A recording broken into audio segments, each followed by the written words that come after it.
Nityanandam Paramasukadam Kevalam Jnanamurtim Bandvatitam Gagana Sadrisham Tattvamasyaadhilaksham Ekam Nityam Vimalamachalam Sarvadhi Sakshi Bhutam Bhavatitam Trigunarahitam Sadgurum Tam Namami.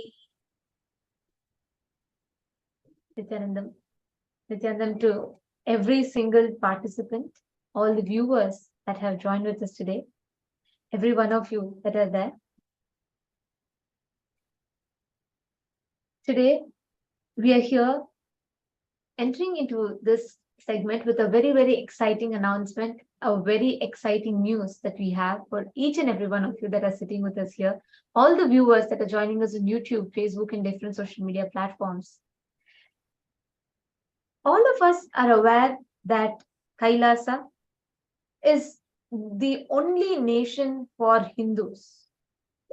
And Swamiji, the Supreme Pontiff of Hinduism, has made it possible for Hindus to call a place our own, a country our own, where we can have the freedom to practice our rights, our religion, our lifestyle, our culture completely free, without fear of being persecuted or attacked.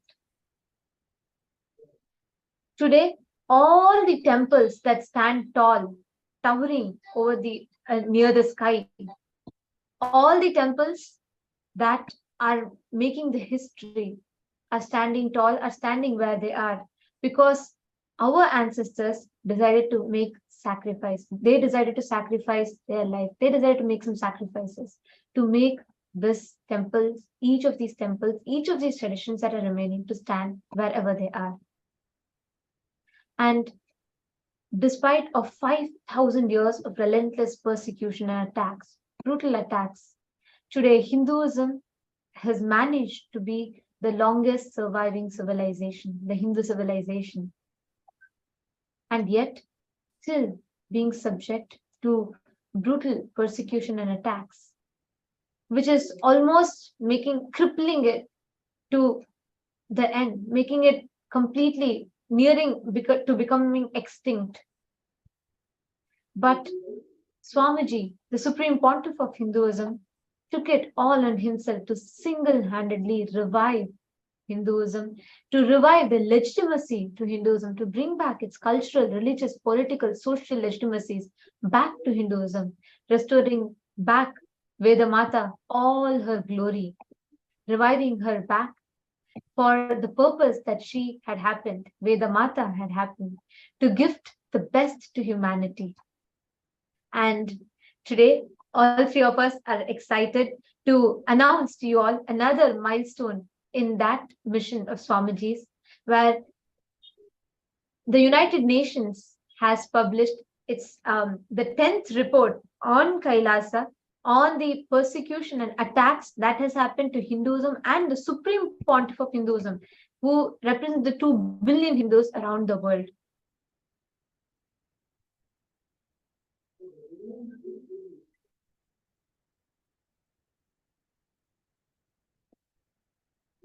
I'm sure every one of you here are excited hearing this. I can see so many of you smiling.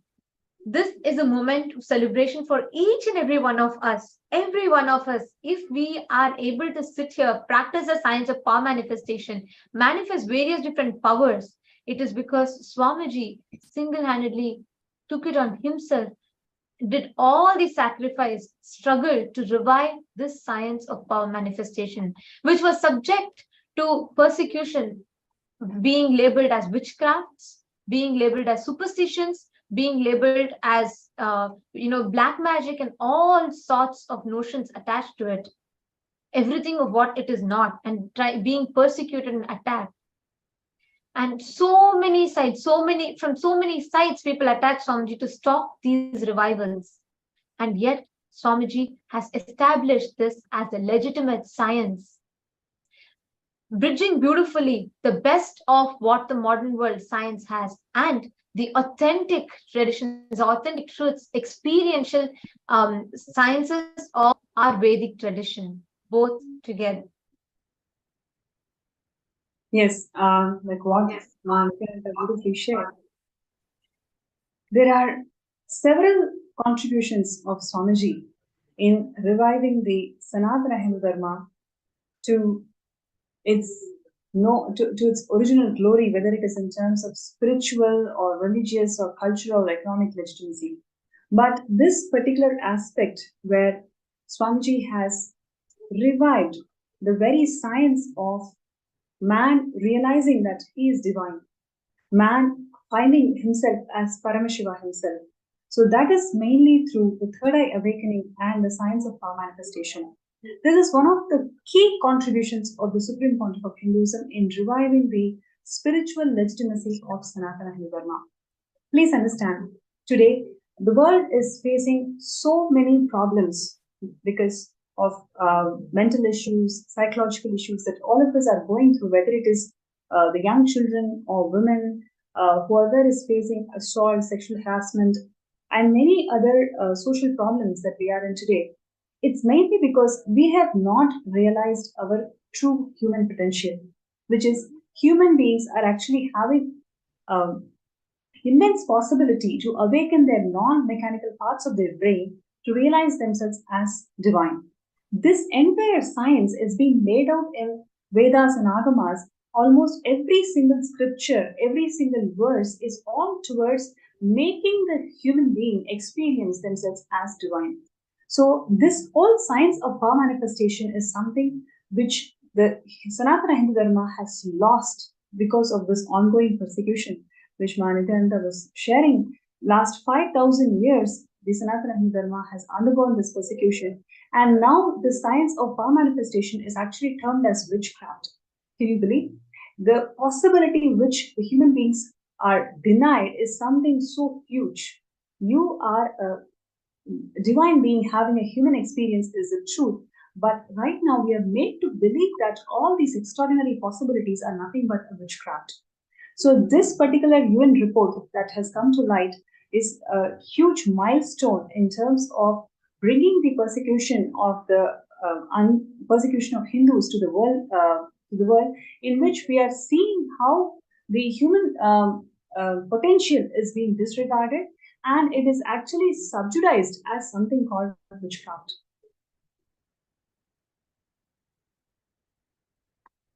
Absolutely. Actually, one of the most shocking thing is the way how this persecution has been mercilessly happening, and especially to the Supreme Pontiff of Hinduism and all the members of the community, all the members of this community have been facing this persecution, relentless persecution.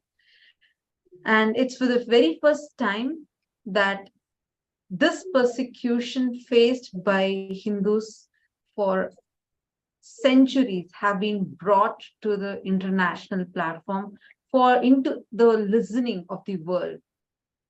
And this particular science that Swamiji has been reviving, the science of power manifestation, it is like, especially after giving clear scientific proof for each of these things and giving clear Shastra Pramanas, Apta Pramanas, Atma Pramanas, where Swamiji gives clear scientific evidences from the scriptures and evidences from the great rishis, the great seers, inner scientists, the Vedic rishis who have lived, practiced these sciences, time tested them, and also from his own experience.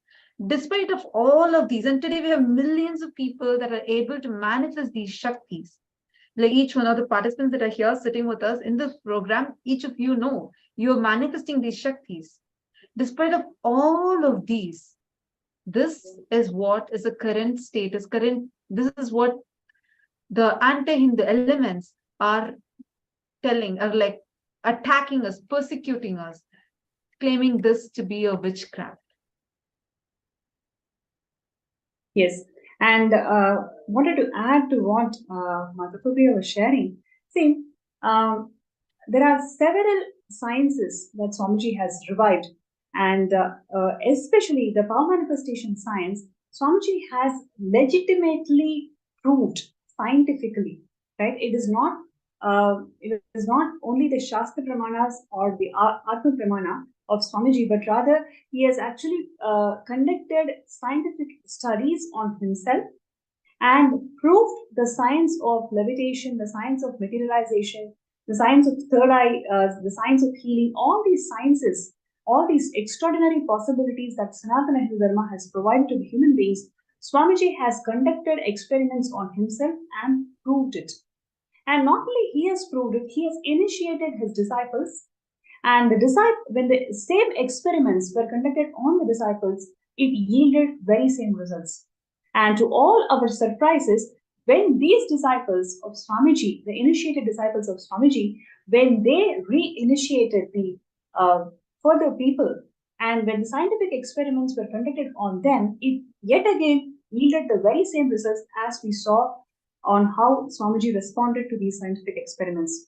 So it is a great achievement, whether it is in terms of a twofold success in yielding the very same results, which actually clearly proves that the power manifestation is a science which the science is actually catching up. In fact, what the Sanatana Hindu Dharma has shown as a very possibility for human beings 5,000 years before. Absolutely. And which tradition of this was persecuted massively and tried to be suppressed? Anywhere these traditions were practiced, they were brutally attacked and persecuted. They were termed as witches. They were termed as evil people and cast out of the society. They were discriminated, subject to persecution. Hindus were made to believe that these practices are wrong. Hindus were made to believe that Hinduism had satanic practices. And years of colonization, years of invasions made literally brainwashed the Hindus to believe that our sciences were evil, or our sciences were violence-based, our sciences were witchcrafts, termed as witchcrafts and persecuted. Whereas Hinduism inherently reveres every sentient being as an embodied form of consciousness in itself. So, by our nature, we believe that every one of us are endowed with the ability to manifest extraordinary powers, with the ability to manifest the divine qualities, not just for the benefit of our individual life, but for the benefit of the mankind as a whole, for the benefit of living, creating a harmony in the planet Earth. We had the science to coexist, not because we thought we were inferior, but because we knew that every one of us are connected, all of us exist in the space of oneness. And from this belief, I should say not just the word belief, I should say from this experience that each of us were living our lifestyle with, we connected to the nature, we communicated to the nature. We had the abilities to manifest extraordinary powers as an expression of this divine inherent quality that exists in us. But years of colonization and invasion attacked this root, important fragment of Hinduism, this important facet of Hinduism, where anyone who believed, anyone who manifested these extraordinary qualities, anyone who manifested these powers were cast out of the society. They were ill-treated, they were persecuted, they were attacked, targeted, they were demonized in the eyes of public. And years of this brutal persecution made Hindus start disbelieving these sciences, made Hindus start disconnecting from our sources. And unfortunately, we lost a great science. We lost the ability where human beings had the science to connect to nature. And by doing that, we had the science to connect to our highest possibility, our highest possible conscious existence as human beings. We lost the science of coexisting. We lost the science of existing in oneness with the nature, with everything around us in absolute peace, bliss, joy, and living an empowered life. And today, there's so much of war, violence, everything that is happening around us. And we Hindus who have a great science to give the world are ourselves not in touch with it. We ourselves do not know it. And for the first time, it is Swamiji who not just told all these are possible, but he gave it as a science, revived it as a science, gave it as an experience to not one, not two, to millions of people who are living in different corners of the globe, not just the Hindus, anybody from any walk of life. Swamiji gifted this great science of Hinduism too, using which they are able to immensely benefit, not just in their individual life, but even make a difference in the collective mankind. Yes, and this report comes at a time when Hindus do not even know their possibility, and this is the first time we are bringing it to the international forum where these possibilities are actually explained, and the level of persecution that these possibilities have gone through is detailed out in this report. So, in this segment, we'll just highlight some of the few atrocities that was done on the Supreme Pontiff of Hinduism and Kailasa in terms of demoralizing and spreading hate speech when the Supreme Pontiff of Hinduism, Swamiji, was sharing this science with the world. So one of the sciences was the science of levitation, which is an extraordinary possibility which is being demonstrated by various yogis and siddhas since millennia.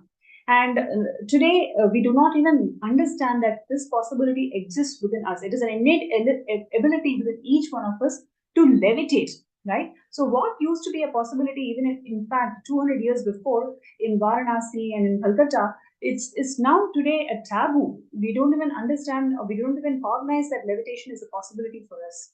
Supreme Pontiff of Hinduism has revived the science of levitation, and he has conducted mass conventions where through his initiation, mass is used to levitate. It is not just one person. Thousands and thousands of people used to simply levitate with his initiation and awakening of Kundalini Shakti.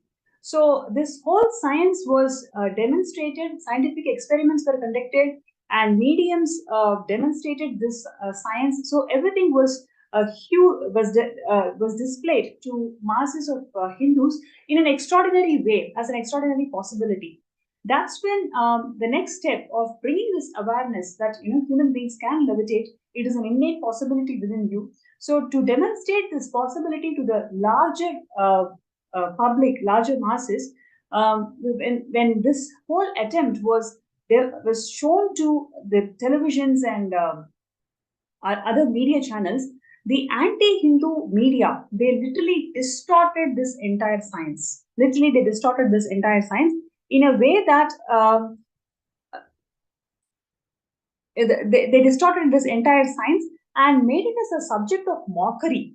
Literally, all the disciples and devotees of the Supreme Pontiff of Hinduism and Kailasa, who actually demonstrated this huge possibility, they became the story of mockery at all these television channels even till today, and they started demoralizing and spreading hate speech as this is some con show and a comedy show.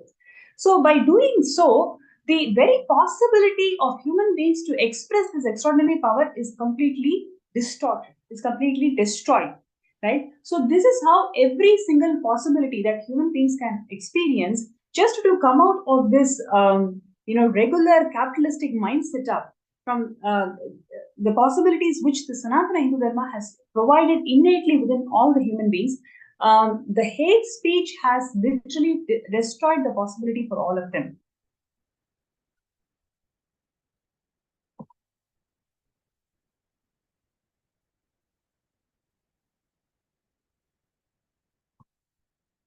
Yes, so this particular thing is highlighted in this report, where the science of levitation is being mocked and shown as a con story.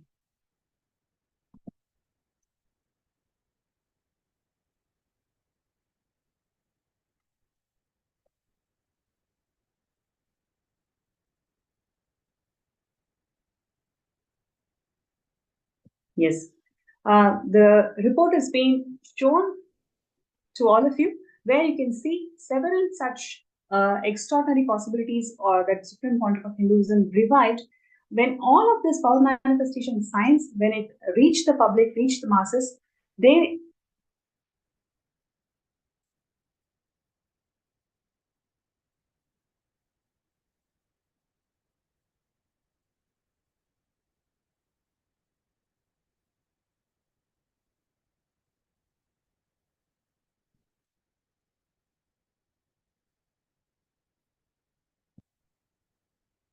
Yes. So, sorry for the technical glitch. Yes. So the report is being shown to all of you, where you can see literally how these sciences that Supreme Pontiff of Hinduism has revived when it came to the light, when the people started benefiting from these sciences.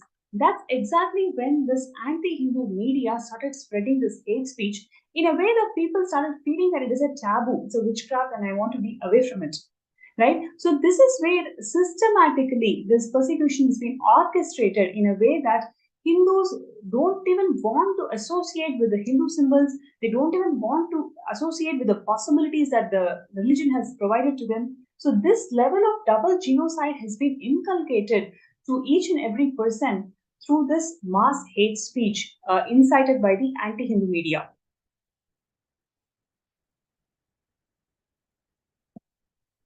And today, if you and me, if all of us are able to practice these sciences, if you are able to manifest these extraordinary powers, actually, let me ask you all a question. How many of you here have manifested, tasted the benefits of these powers at least once in your life? Wave your hands. How many of you here have benefited from these sciences of manifesting powers and in your life? Okay, I can see Pushpalochanaya immediately jumped up and waved his hand. I request every one of you, how many of you have benefited from this? Wave your hands. Every one of you, every single person that's waving your hand, please understand, if we have the freedom, yes, Ma Amurtha, I can see you waving both your hands, and I can see your child also waving her hands. Yes, if each of us, if you, me, all of us are benefiting from this science today, please understand, it is single-handedly the sacrifice, the contribution that the Supreme Pontiff of Hinduism, our Swamiji, did, which is why all of us are able to practice. Imagine, even in a place where they say Hindus are majority, there is no freedom for Hindus to practice the science. Absolutely. Even if you go and if you tell someone that, you can manifest a power, the first response is being ridiculed. Many people who can practice, who can demonstrate these extraordinary sciences, siddhas and yogis, are being trolled and ridiculed normally because there is no legitimacy to these sciences in the normal world. It is only Swamiji for the first time has even brought the subject of power manifestation at the UN. Today, in the United Nations, we are able to speak about being able to manifest the powers of third eye, being able to speak about Kundalini awakening, being able to speak about the science of levitation. Why? Because Swamiji single-handedly made this happen for us, for you, me, all of us. If you are able to manifest the science of third eye, if you are able to manifest third eye power and see through, if you are able to manifest the power of body scanning and see what exactly is an issue in someone's body, it is because Swamiji sacrificed. He took all the attacks to revive this science. Every single person that is watching this, that is listening to this, if you feel grateful that you are able to experience these sciences, understand it is Swamiji's sacrifice which has made this happen. And if you feel you have to do something about this, you want to do something about this, go ahead, sign up, be a part of Sarvajñapita, be a part of Kailasa, so that you can benefit from this, you can be gifted from this extraordinary science. Every one of us that are sitting here, that are enjoying these gifts from Hinduism, tomorrow your future generations, your sons, your daughters, they are going to be manifesting these powers. Imagine your child is literally going to be able to download a book just using her third eye. Your children, your progeny, they are going to be able to live this extraordinary sciences, manifesting that in their day-to-day life and benefit from it immensely.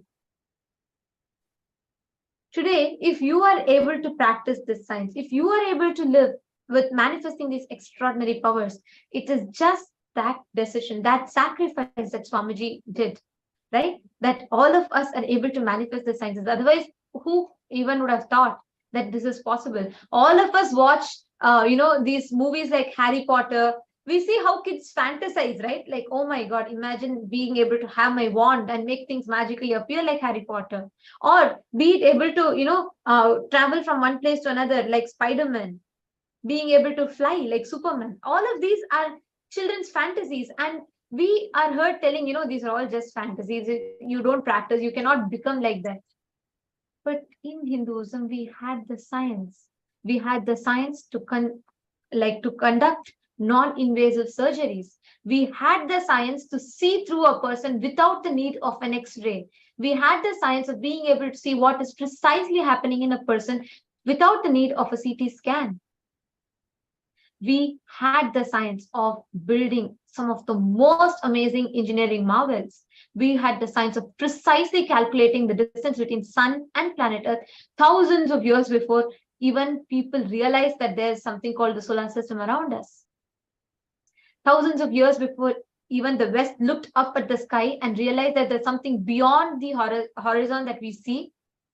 Our Hindu rishis had precisely calculated the distance between sun and planet Earth. We had these amazing sciences with us. And years of persecution has made us lose it. Today, if we are able to get it, it is just because of Swamiji's sacrifice, his tyaga, his decision to revive Kailasa. All of us are benefiting from this. Swamiji, as the ecclesiastical authority of 2 billion Hindus around the world, he, as the reigning emperor of 19 traditional ancient Hindu kingdoms, Samrajyas, has revived these aspects, various facets of Hinduism, back, restoring back to Vedamata, her glory. And whether it is a science of third eye awakening, science of power manifestation, levitation, all of these are revived by Kailasa. And it is time, every one of you that want to be a part, that want to join, if you feel this is something that you can, you want to be a part, you want to contribute to, go ahead, take the step, become a part of Sarvajna Pita. This is the best that you can do. This is the best that you can do for yourself.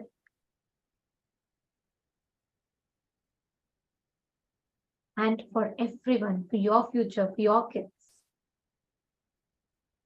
The current persecution that Hindus are facing has been going on, that the Supreme Pontiff of Hinduism has been facing, has been going on for more than a decade. This includes 70 assassination attempts, 250 sexual assaults, 120 false cases of lawfare, massive hate propaganda, or in the electronic media of over 17,000 hours of print media, and 25,000 articles in the print media. The destruction of our heritage properties, which are worth over 27 billion USD.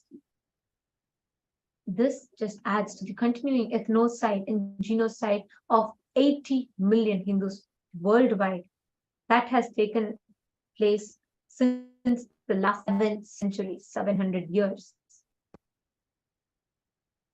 The disappearances of the Supreme Pontiff of Hinduism and Kailasa, the citizens of Kailasa, are a result of nothing less than acts of terrorism, criminally violent elements, forcing the government to comply to their terror.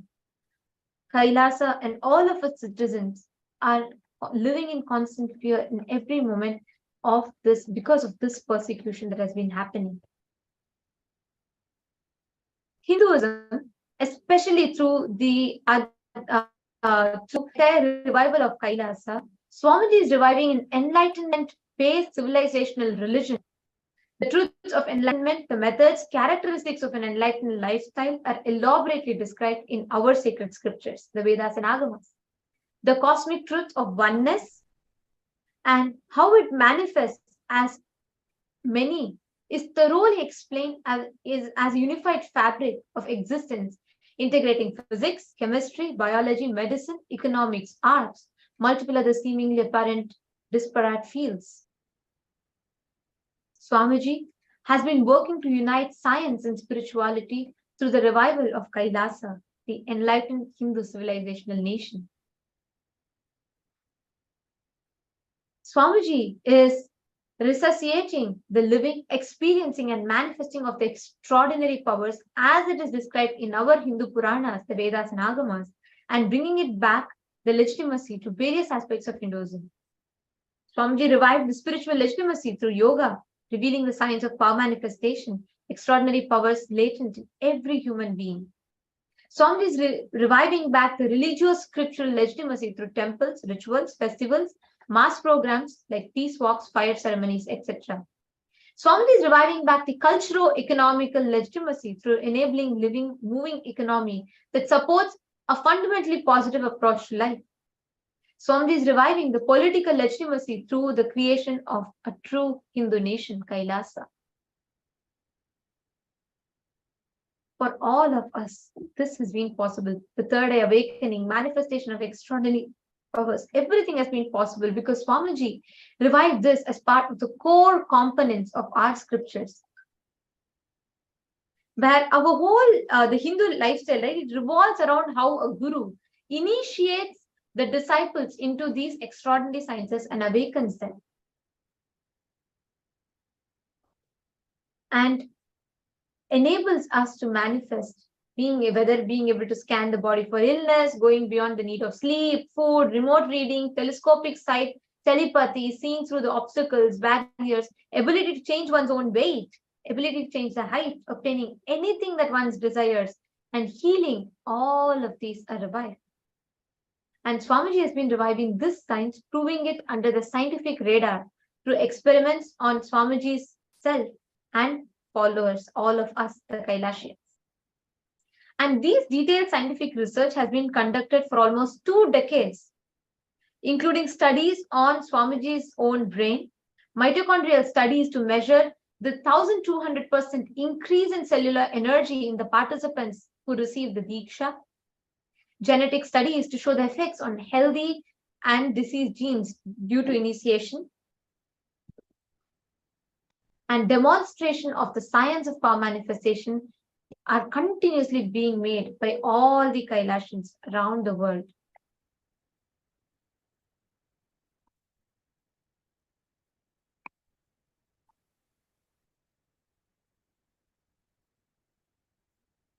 And while Swamiji is contributing immensely to the humanity in terms of reviving all these sciences, not only sharing it with the world, sharing it with millions, but also giving that legitimacy, doing that scientific experiments, making the world understand that it is definitely a possibility. It is not a belief or a faith, rather it is a science which has been hidden from all of us because of this ongoing persecution. While this effort is happening in a massive scale, the anti-Hindu cult and the anti-Hindu media, they weaponize this whole revival by spreading lies and naming it in a way that Hindus will start distancing from these possibilities. So one of the things that that these anti-Hindu elements and the anti-Hindu media Western on Swamiji is allegation of a cult, right? So the revival of Kailasa was purposefully manipulated to show as a cult. And the Supreme Pontiff of Hinduism is they started spreading the hate speech that Supreme Pontiff of Hinduism is a self-proclaimed God-man with unfounded allegations of brainwashing and sexual misconduct having been made against Swamiji and Kailasa. So by telling the lie 1,000 times, you start believing that lie is a truth, right? This is the weapon they effectively used to brainwash the masses.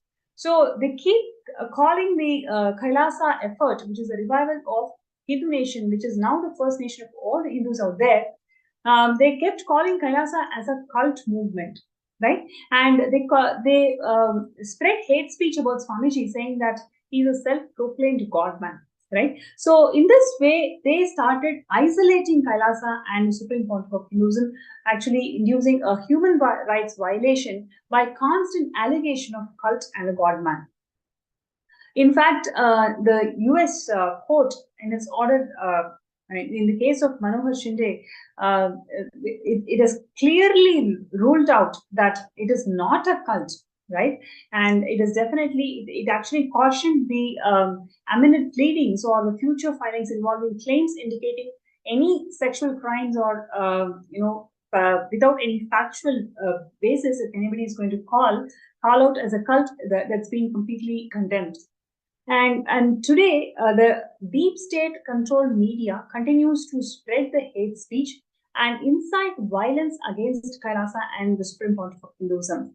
The members of the cult, like One in God movement and the implants, infiltrated the residential indigenous schools of Kailasa, and one such implant literally sexually assaulted the minor students, threatened them, and lying to them that she was authorized by the Kailasa leaders for a sexual abuse, spreading disinformation about the 4 signs of power manifestation, which is being taught in Kailasa schools, where the traditional Hindu knowledge is being spread, and undermining the intellectual capabilities of the children, Kailasa's children, and trying to bring a disrepute of the credibility that these children demonstrated to the world, right? So this is how they constantly spread the hate speech, they constantly lie, and they constantly demean and violate the human rights of Supreme Pontiff of Hinduism and Kailasa, whether it is women of Kailasa or the minor children of Kailasa.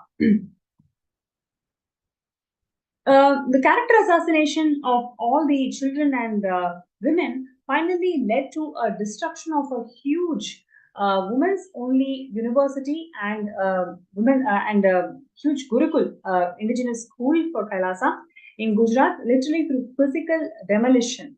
At least 3 months long illegal custody of the school administrators, and they literally attempted to shut down of the indigenous school in Karnataka, which they failed. So they orchestrated this event in Gujarat, where one of the indigenous schools of Kailasa is completely brought down to pieces, brought down to ground because of this persecution.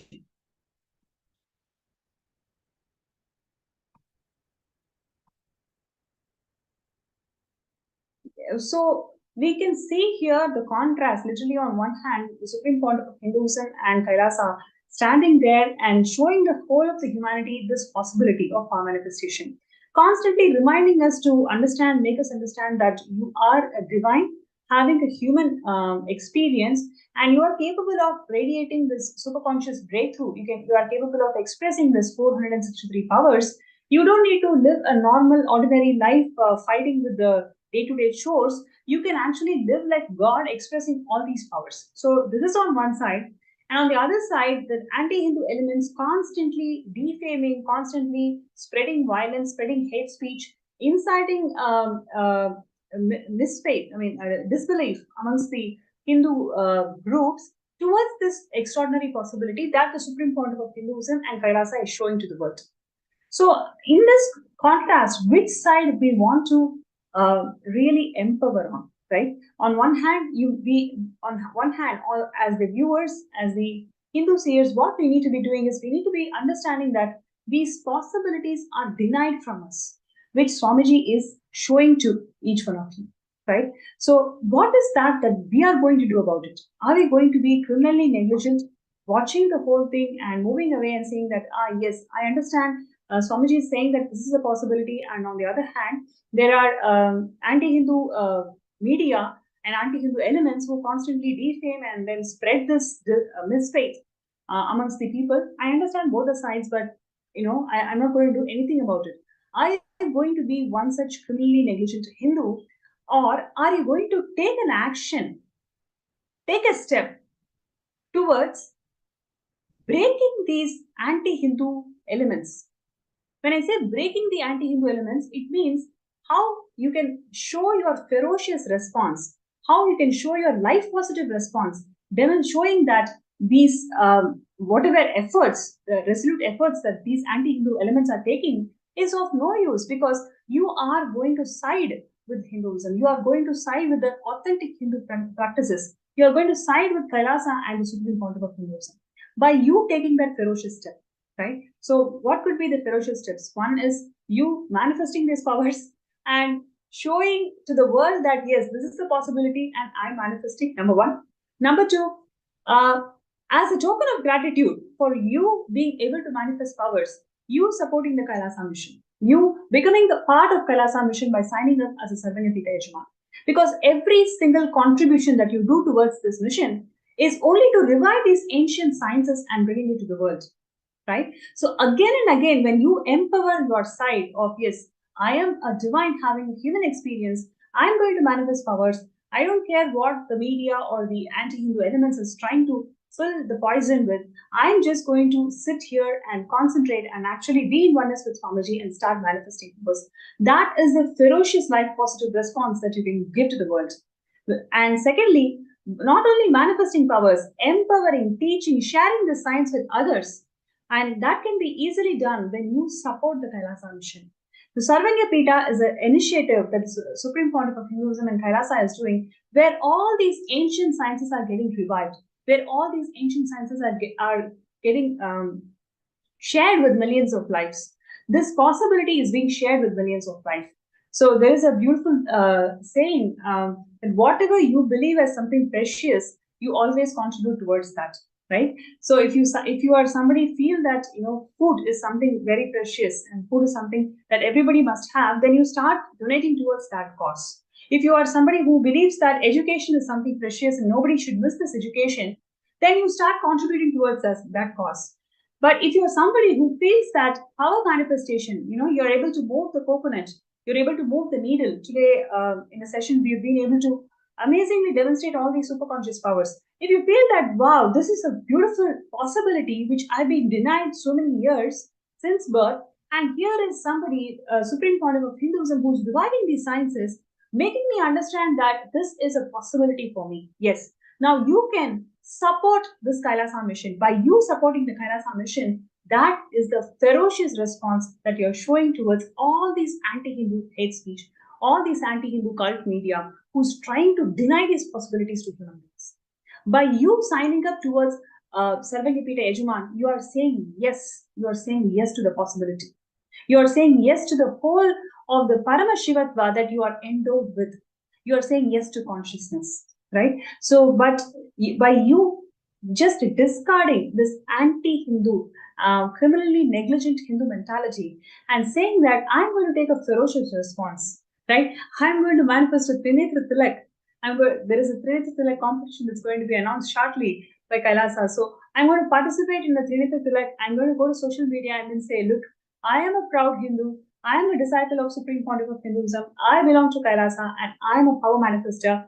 I am a Sarvanyapita Yajaman who is supporting this entire science. That is the ferocious response, ferocious life positive response that you can give to the world, right? So I request all the participants to take a moment and start signing up. So the link is being projected, sksjp.org/contribute. So I request everybody to be part of this. You can start signing up. sksjp.org/contribute. By you signing up, you are actually showing a ferocious life positive response towards all these anti-Hindu media, anti-Hindu cult, anti-Hindu elements who are denied this possibility within us. Please understand, I'm sure many of you would have read so many books about gurus and Varanasi. Just 200 years before, Lahari Mahasaya demonstrated levitation. Right? 200 years before in Varanasi, so many people demonstrated blindfold reading, right? So these 463 powers used to be a lifestyle in, Hindu cities like Varanasi just 200 years before. By shutting down all the traditional schools overnight, 1 lakh schools, 100,000 traditional schools of Hinduism were shut down by the British order, which literally destroyed this entire possibility of power manifestation. Now we feel that this is a witchcraft, this is something superstitious, and I don't want to be part of it. These are the lies and poison that's been spread in the minds of Hindus. Right? Swamiji is reviving all these sciences. So what you're seeing here is the Gujarat Gurukul, Kailasa's Gurukul, which literally demonstrated more than 100 power manifestation kids sitting there manifesting the powers. Not only they manifesting, they actually initiated other kids in Gujarat, and those kids started manifesting, teaching the kids about the science of power manifestation, entangling with them and making them and empowering them that yes, this science is something possible. So there have been enough scientific evidences where the kids who studied in the Kailasa Nityananda Gurukul in Gujarat, when they initiated the kids, who are not been used to, who has not been introduced to the science of power manifestation, by their initiation, they were able to start manifesting powers, right? So that is the double-fold scientific approach that the Supreme Pontiff of Hinduism has given to the world, making the science completely foolproof, right? So this extraordinary science, so what you're seeing here is the deaf and dumb school in Gujarat. Literally, the kids who are born deaf and mute, they started chanting Mahavakya after they getting initiated into the science of third eye awakening. You heard it right. The kids who are born deaf and mute, they started chanting Mahavakya after the science of third eye awakening. The children who were blind, born blind, they started reading blindfolded. They were able to see the words and start reading when they were initiated into the science of third eye awakening. These extraordinary possibilities can simply resolve so many issues that the world is fighting today, which the Supreme Pontiff of Hinduism not only shares as a knowledge, but actually demonstrated it through living ecosystems. The ecosystem that you're seeing here, the Yogini Sarvanya Peetham in Gujarat. So what you're seeing here is the blind school, the Asia's second largest blind school. In this blind school, the Supreme Pontiff of Hinduism has initiated the kids through a medium into the science of third eye awakening. Right after the initiation, the kids were started seeing letters, they started reading. They were given this ultimate gift. Please understand, please imagine somebody who has not seen light since birth. When they start reading through third eye, all these letters in golden form, it is a huge gift. It is really a huge gift which we cannot even comprehend. This gift is being given to people. This gift is being given to children who are blind, who were blind.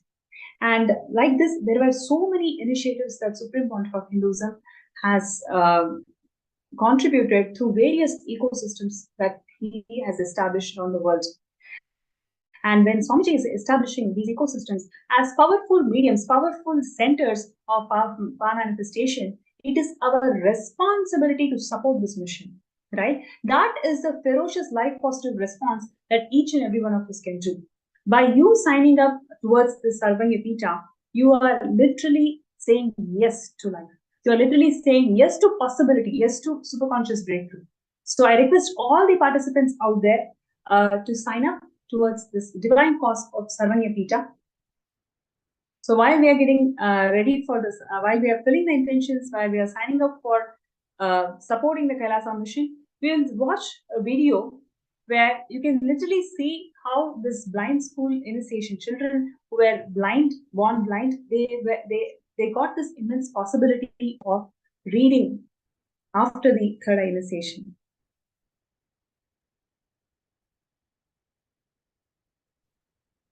Right? So I request everybody not miss this opportunity. Show your ferocious response, ferocious life positive response. We don't need to sit and attack back the anti-Hindu elements. We just need to show them that we are very strong. We believe Sanatana Hindu Dharma is a solution for life. And if there is no Sanatana Hindu Dharma, there is no life. There is no second generation. If there is no Kailasa, there is no Sanatana Hindu Dharma. This is what we believe in, and we are going to support, we are going to ferociously show our life positive response by supporting the Sarvanya Peetham initiative of Kailasa, by me manifesting powers, superconscious powers of Kailasa, of Paramashivam. That is the life positive response that all of us can show, right? So I request everybody to sign up in sksjv.org/contribute. I request everybody to sign up, and while we are signing up, we will watch this amazing video where we can see how this possibility of the blind children being able to read that's been enabled by the Supreme Pontiff.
जरा मैं मंत्र बोले तो પછી મારા ગુરુજીને યાદ કરીને પછી બોલે क्या દેખાયું આ શબ્દ क्या દેખાયું થોડા એ મને દેખા કઈ જગ્યાએ થોડાયેલા આંખોની બંને ઉપર કપાળમાં વચ્ચે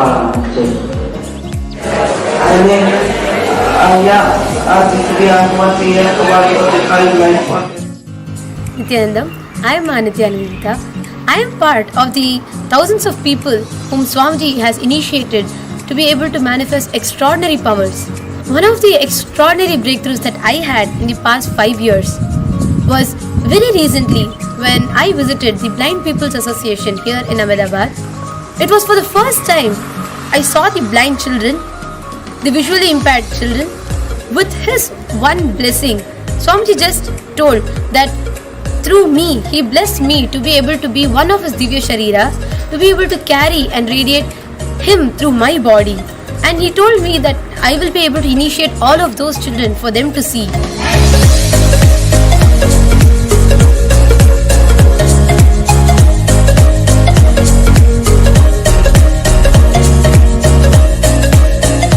The Blind People Association, especially today in morning sessions.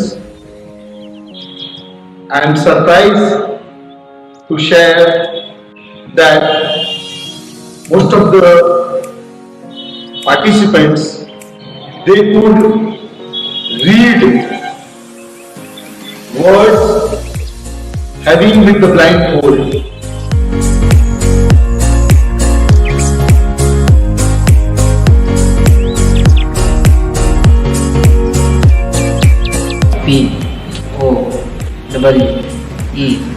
POWER. So POWER, and he sees R as K. Wow, beautiful. Beautiful. Excellent. Very nice. Yes, so I want to just show this piece of paper, and that's exactly what is written.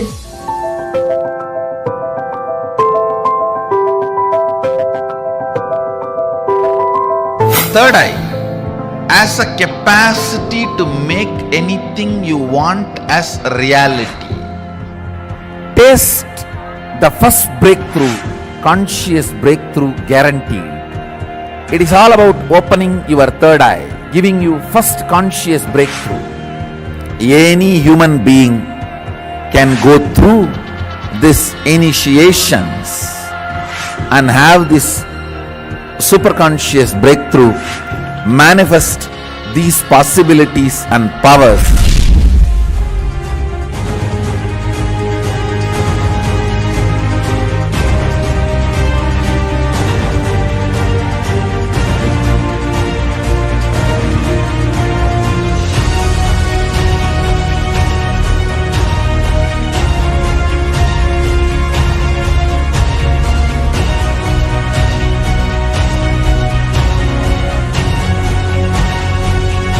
One of the biggest gift to the humanity from Kailasa is this third eye awakening, even for the born blind, visually impaired human beings.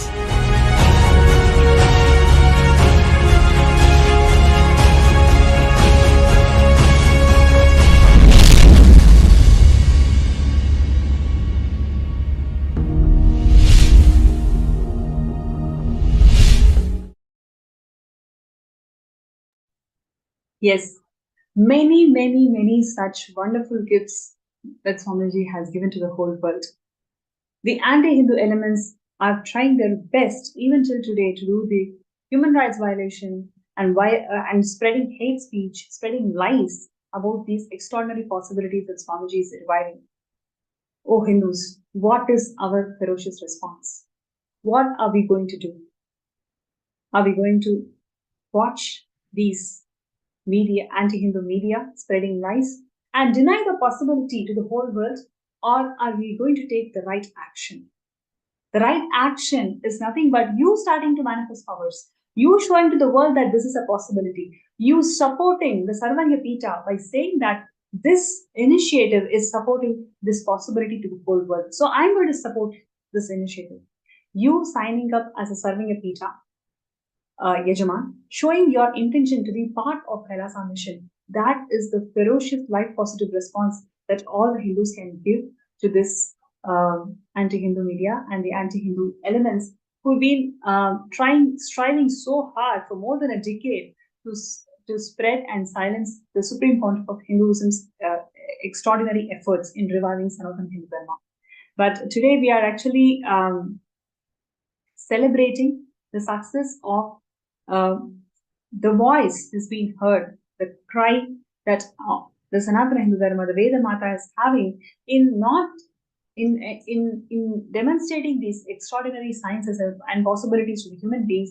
It is being heard in United Nations. For the 10th time, this report is being published, which is highlighting the human rights violations on Supreme Pontiff of Hinduism and Kailasa, and also highlights about the power manifestation science, which is being completely distorted, completely persecuted by these anti-Hindu elements.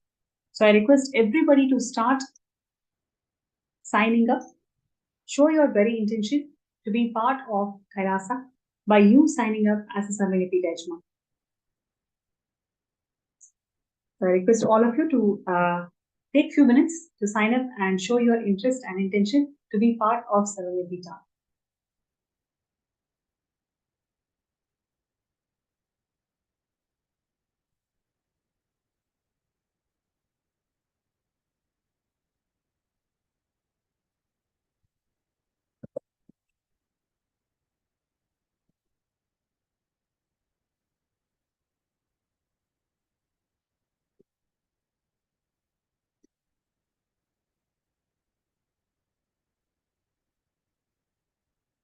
Yes, and if you are looking for solution, yes, I really want to show my ferocious response. I really want to be part of Sarvanya Pita, but I do have some obstacles.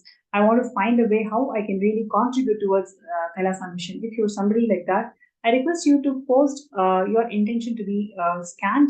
So we have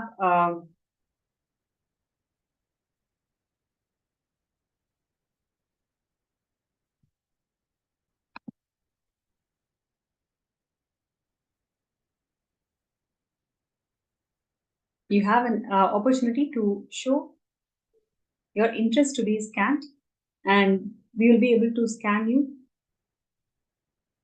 And whatever solutions that Swamiji is revealing through the third eye, let us celebrate and take that action towards manifesting the Sarvanya Pita.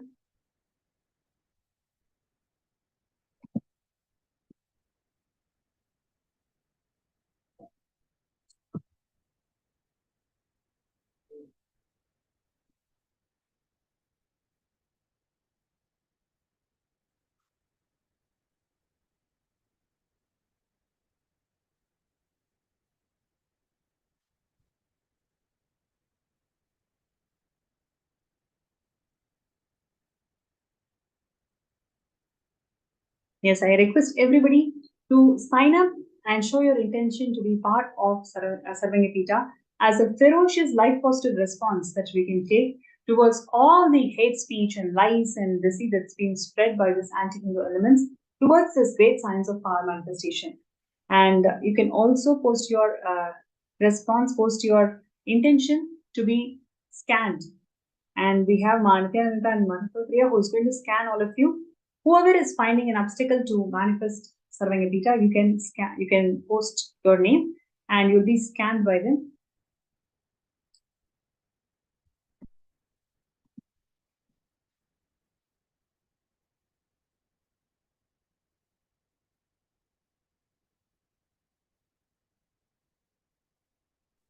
Yes. Now, any one of you that have the intention that you want to manifest, you want to be part of this cause that is happening, this big boon and a blessing that Swamiji has given to humanity, do not miss.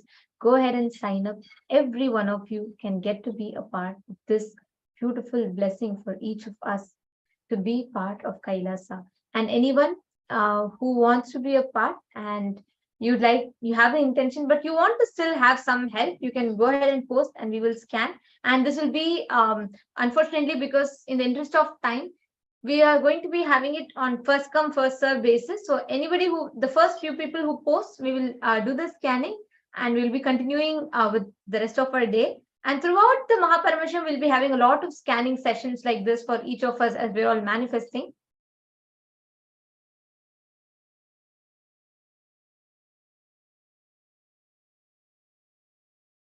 So you all can go to Facebook now and go to the Facebook events page and you can post if you would like to have a scan. Okay, Ma Shukrendraనంద is requesting for a scan for becoming a Sarvanyapita Yajaman. Definitely, Ma. Now Ma Nityananda will be scanning you. So how we do this? This is also a science of manifestation. And I saw Purushananda Aya's comment saying like how it is really shocking to see the state of Hinduism currently and how the persecution is happening, and it's really shocking. Yes, and the even most shocking fact is we ourselves do not know about this. We ourselves are not aware of the persecution that Hindus are facing. It is only Swamiji who is actually bringing this forward and who is actually getting the persecution, the untold persecution, or the worst ever Holocaust faced by entire humanity is the Hindu Holocaust. And the longest persecution, which was spanned for more than hundreds of years, for centuries, what lasted, that persecution is not known to us. It is only Swamiji, the Supreme Pontiff of Hinduism, who brought it to the international platform and spoke into the listening of the world. And every one of you that are watching us, how do you feel when you see that each of us as Hindus, each of us that we the lifestyle, the practices, everything that we have lived, and the attacks and the persecution that we've gone through, when you see it being spoken at the UN, how do each of you feel seeing this or listening to this? Can I request every one of you to take a few minutes and let us know down in the comment section how each of you are feeling as you listen to this, as you see this. We have hundreds of you that are watching us live right now. I request every one of you to share with us, how do you feel as Hindu, living in different parts of the world? Today, Hindus, we did not even have a home to call our own until Swamiji built Kailasa. We don't have a place where we can practice our lifestyle with complete freedom. It is because of Swamiji, the Tyaga, the sacrifice that he did, all of us have this as an amazing opportunity to live, where you can have a place to call your home, where you can lift your head up with pride and you can say, I am a Hindu and I have a place where I can practice my lifestyle with its legitimacy, where I don't need to be having the fear of being persecuted to following my religion. I don't need to have the fear of being ridiculed just because I wear a basma and kumkum. Actually, the most to bring forward one of the things is, what age were you when you stood up for Hinduism, inspired by Swamiji's teachings and living the principles that Swamiji has guided us? And when you wanted to stand up for Hinduism, and when one of the most anti-Hindu persecution was happening and attacking our goddess, Andal, and you stood up for it, what was your age at that time? I was 16 years old at the time, I think 16 or 17 years old at that time. And when a person who's given a platform, who's an influencer, who's an opinion maker in the society, anyone who is in the field of, any celebrity who is in the field of any work where they have a listening of the audience, also carry a certain responsibility of what they communicate, because what opinions that they make, what comments that they make is not just, it is no more their individual opinion which can just be spoken like that. It also has to come with a tremendous responsibility, because they are given a certain platform, they have a certain audience, a certain listening. And when our Hindu goddess Devi Andal was really abused, and like she was made a very derogatory remark in the public, and that too an opinion maker and a decision maker, like who has a certain influence in the society, can so blatantly go out and speak just like that.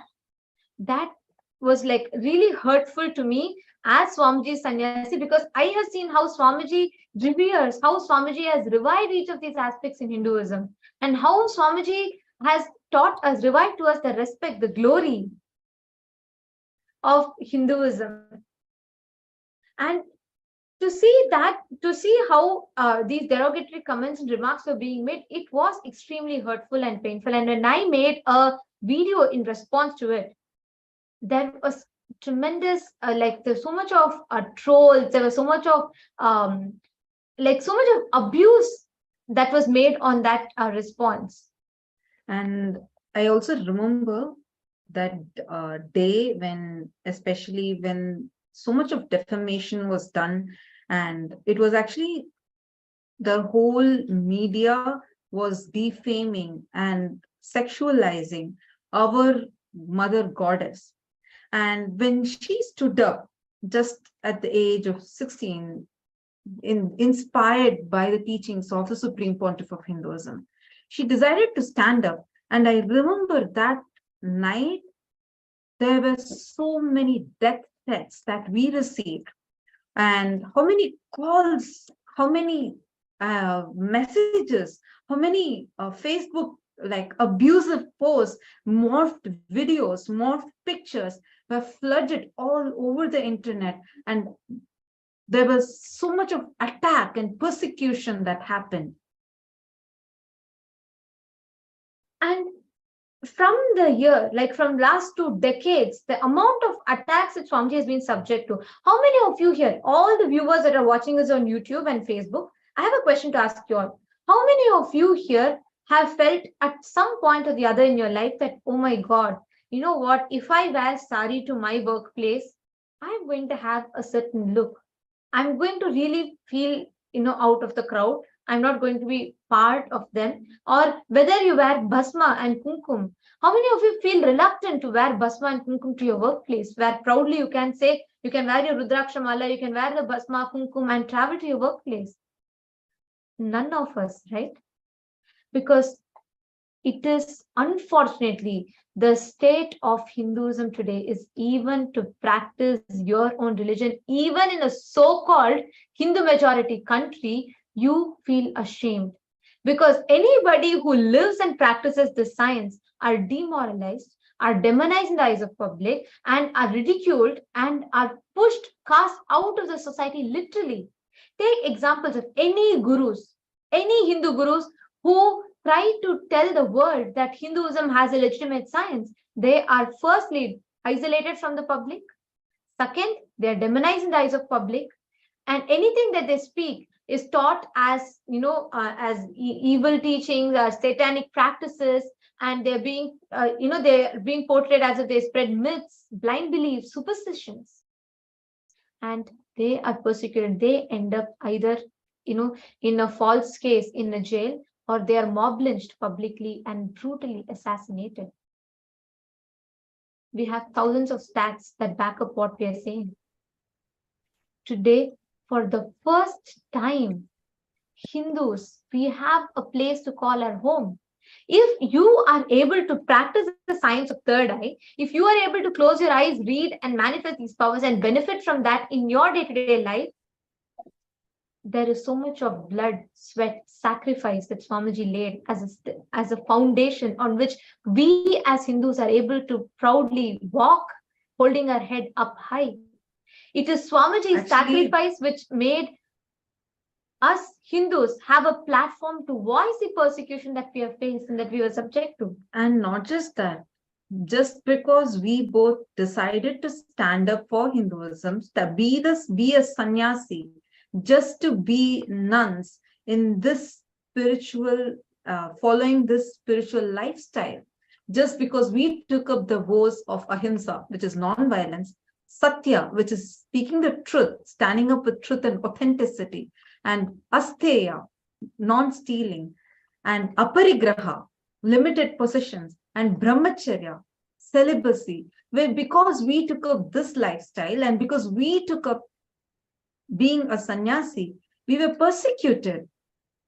We were persecuted even to this day. We are facing persecution at the hands of our Father. Understand the way how the anti-Hindu elements are, it's just terrorizing. The way they attack, the way they character assassinate, the way they defame. Everywhere. The worst thing here is we as Hindus do not know what kind of a persecution we are facing, what level of persecution we are facing. We have faced so many, like, I can't even imagine that it is possible to be pushed into such a persecution just because we are standing up for Hinduism, just because we decided to be a Hindu and to live this lifestyle, the greatest science called as Hinduism, and follow the path that Supreme Pontiff of Hinduism has guided. We are being persecuted. Even to this day, we are being persecuted.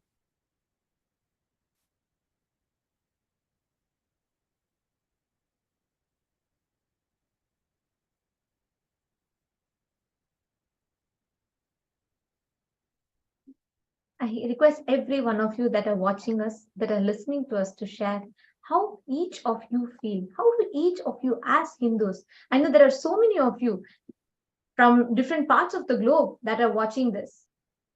How do each of you feel when you see a Hindu, a person from a remote village in Tamil Nadu in India, single-handedly has built a nation? He has created a nation all by himself, a place for Hindus to call home. And today, all of us Hindus, if you are persecuted, if you see your temple is getting demolished in front of your eyes and you're not able to do anything, if you see that, your temple, which we are supposed to be taking care, is unfortunately under the hands of the government or the different people who are not the right people who can take care, and your traditions are being ridiculed and you have no place to go. Here we have Kailasa, which Swamiji has revived. He is reviving, bringing back the legitimacy for us as Hindus to live, practice, for us to call a place our own. Actually, I just want to ask our viewers, all those people that are watching us live right now. I think in 2019, the November of 2019, I want to speak as a person who has faced this persecution as a part of Kailasa, just because we decided to be a sannyasi, just because we decided to be a part of Kailasa and to stand up for the truth, what persecution we have faced, and that too at the hands of our own Father. I want to speak from that. I want to speak my experience. I want to share what actually happened. Do you all know, even to this day, I am being persecuted, being claimed falsely by the entire media, by many deep state elements, anti-Hindu elements, and which has spread so much of false allegations, rumors, victimizing me as being someone who is currently being kidnapped and kept in Gujarat, a state that I have never ever entered in my life. I have submitted all kinds of proofs for it. I have made tons of videos on social media. I have explained that I am a major, I'm 23 years old, and I'm mature enough to decide what I want to live, how I want to live. But even to this day, I am being silenced. My voice is not being heard anywhere, except for what Supreme Pontiff of Hinduism, despite of facing all of these attacks, gave us an opportunity, voiced out our persecution, what we are facing in the global platform, in the United Nations. To this day, I have not received justice. I have not received justice. My whole life is being literally paralyzed by the false allegations, false rumors that's being spread everywhere. I am major, I am mature enough, and I have a life, I have a vision to be a part of this grand mission that Swamiji has taken up, that the Supreme Pontiff of Hinduism single-handedly is working to make this planet a better place to live. He has been working tirelessly day and night, despite facing the relentless persecutions for 2 decades. He has been working. Even now, he's been contributing. Even now, if you go and see our Kailasa in Tiruvannamalai, we are serving people every single day. At least 1 lakh people come and eat, especially on grand celebration days. We have more than 100,000 people that come eat every single day in our place. Understand, despite of all these persecutions that we have faced, it is only the Supreme Pontiff of Hinduism who has even brought this to light. I want to share the pain that I feel and how it is for me personally, when I heard how the Supreme Pontiff of Hinduism has faced so much, and despite of all the attacks, he did not deter, he did not give up, he did not even back off. He completely focused on this mission to bring back the legitimacy to Hinduism. And today, this is one of the great milestones for us, where the 10th report from Kailasa has been recognized in the United Nations. This is the 10th UN report and published. And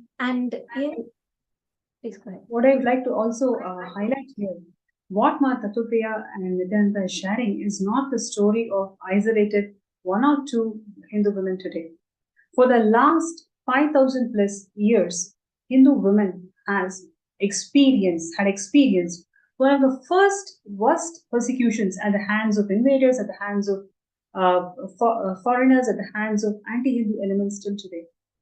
The atrocities that the Hindu women are going through and the Hindu children are going through is something completely untold, unheard in the history of humanity. And for the first time, the Supreme Pontiff of Hinduism is bringing out the plight of Hindu women and Hindu children and all the Hindu infrastructure that is going through today in the international forum.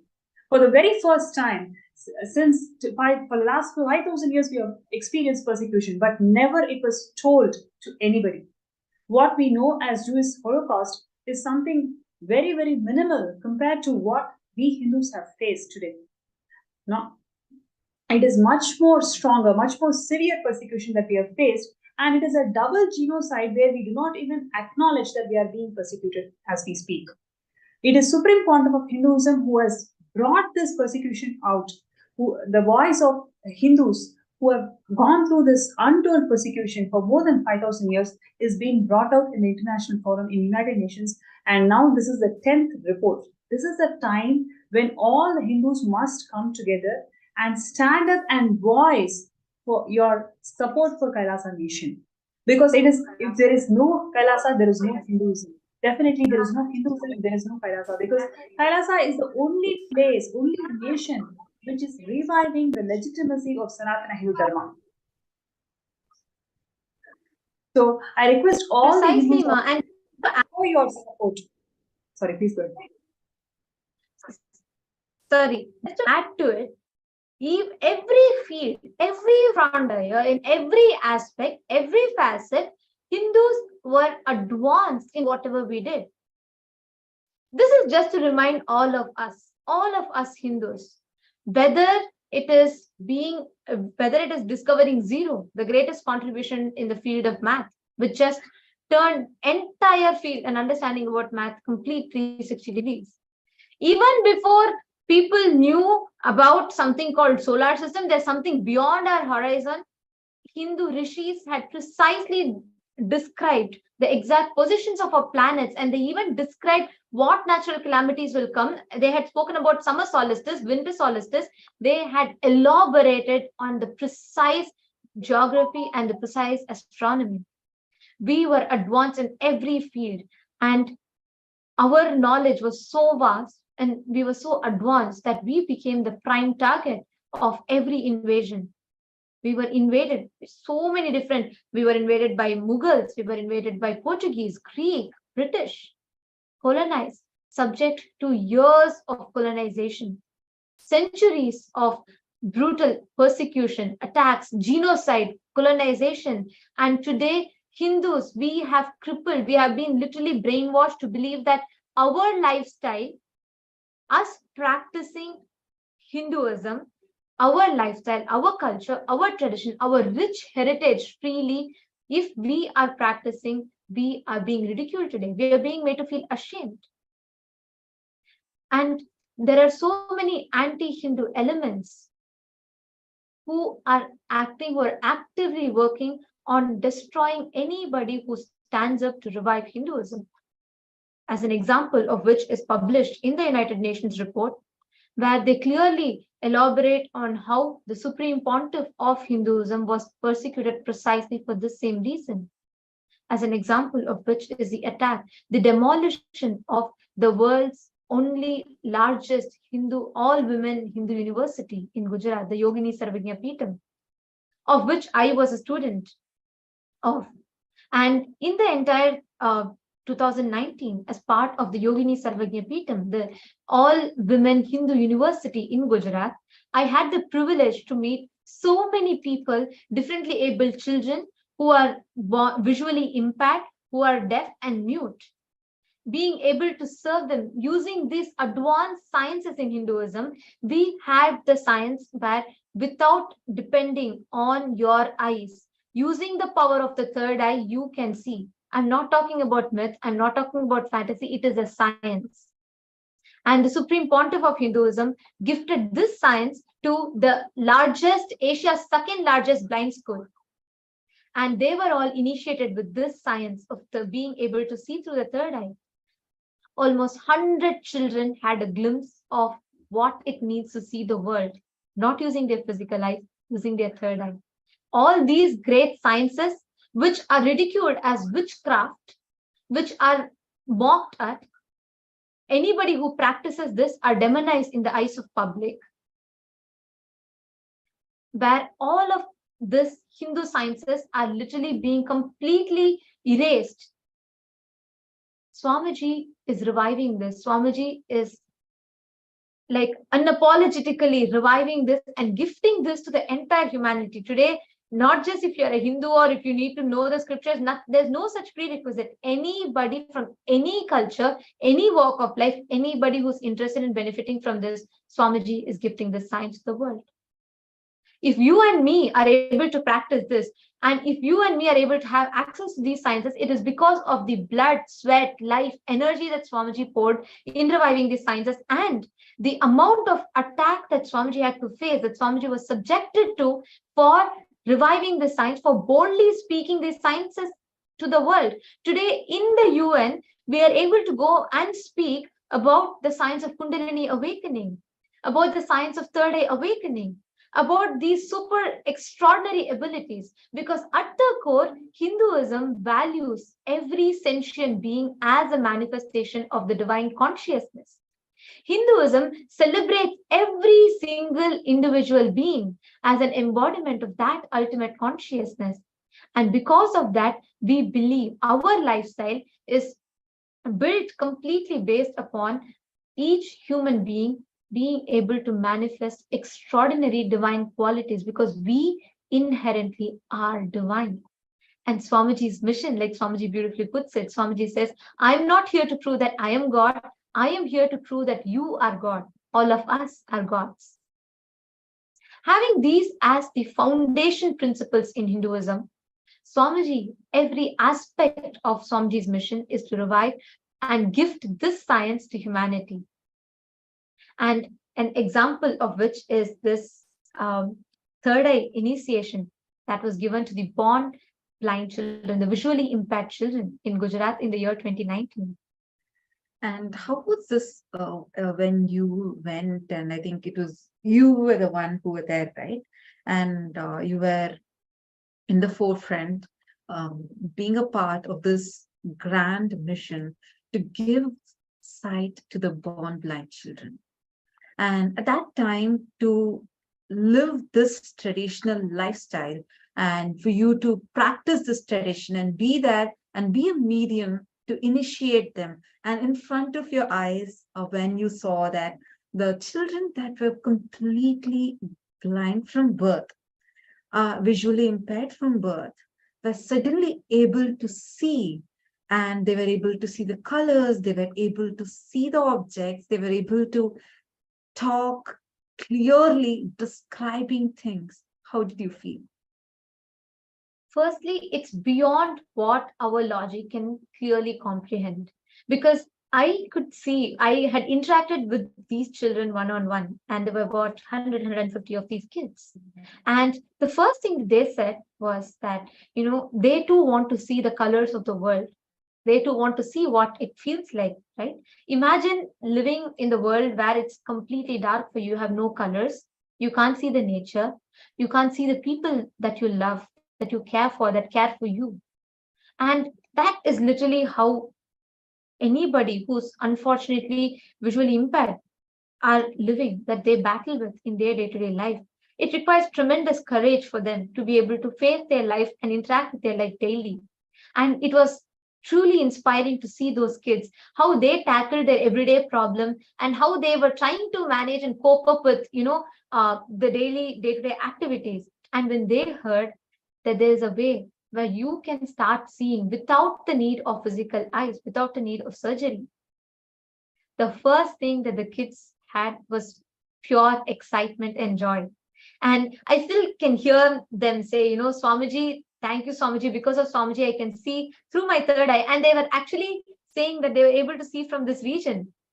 And I still remember one of the kids who was able to see and describe how he was able to draw precisely what he was seeing through the third eye. Wow. And he was able to describe shapes. And he said this, like, after he was not born blind, but unfortunately, due to some accident in his life, he lost vision at a very young age.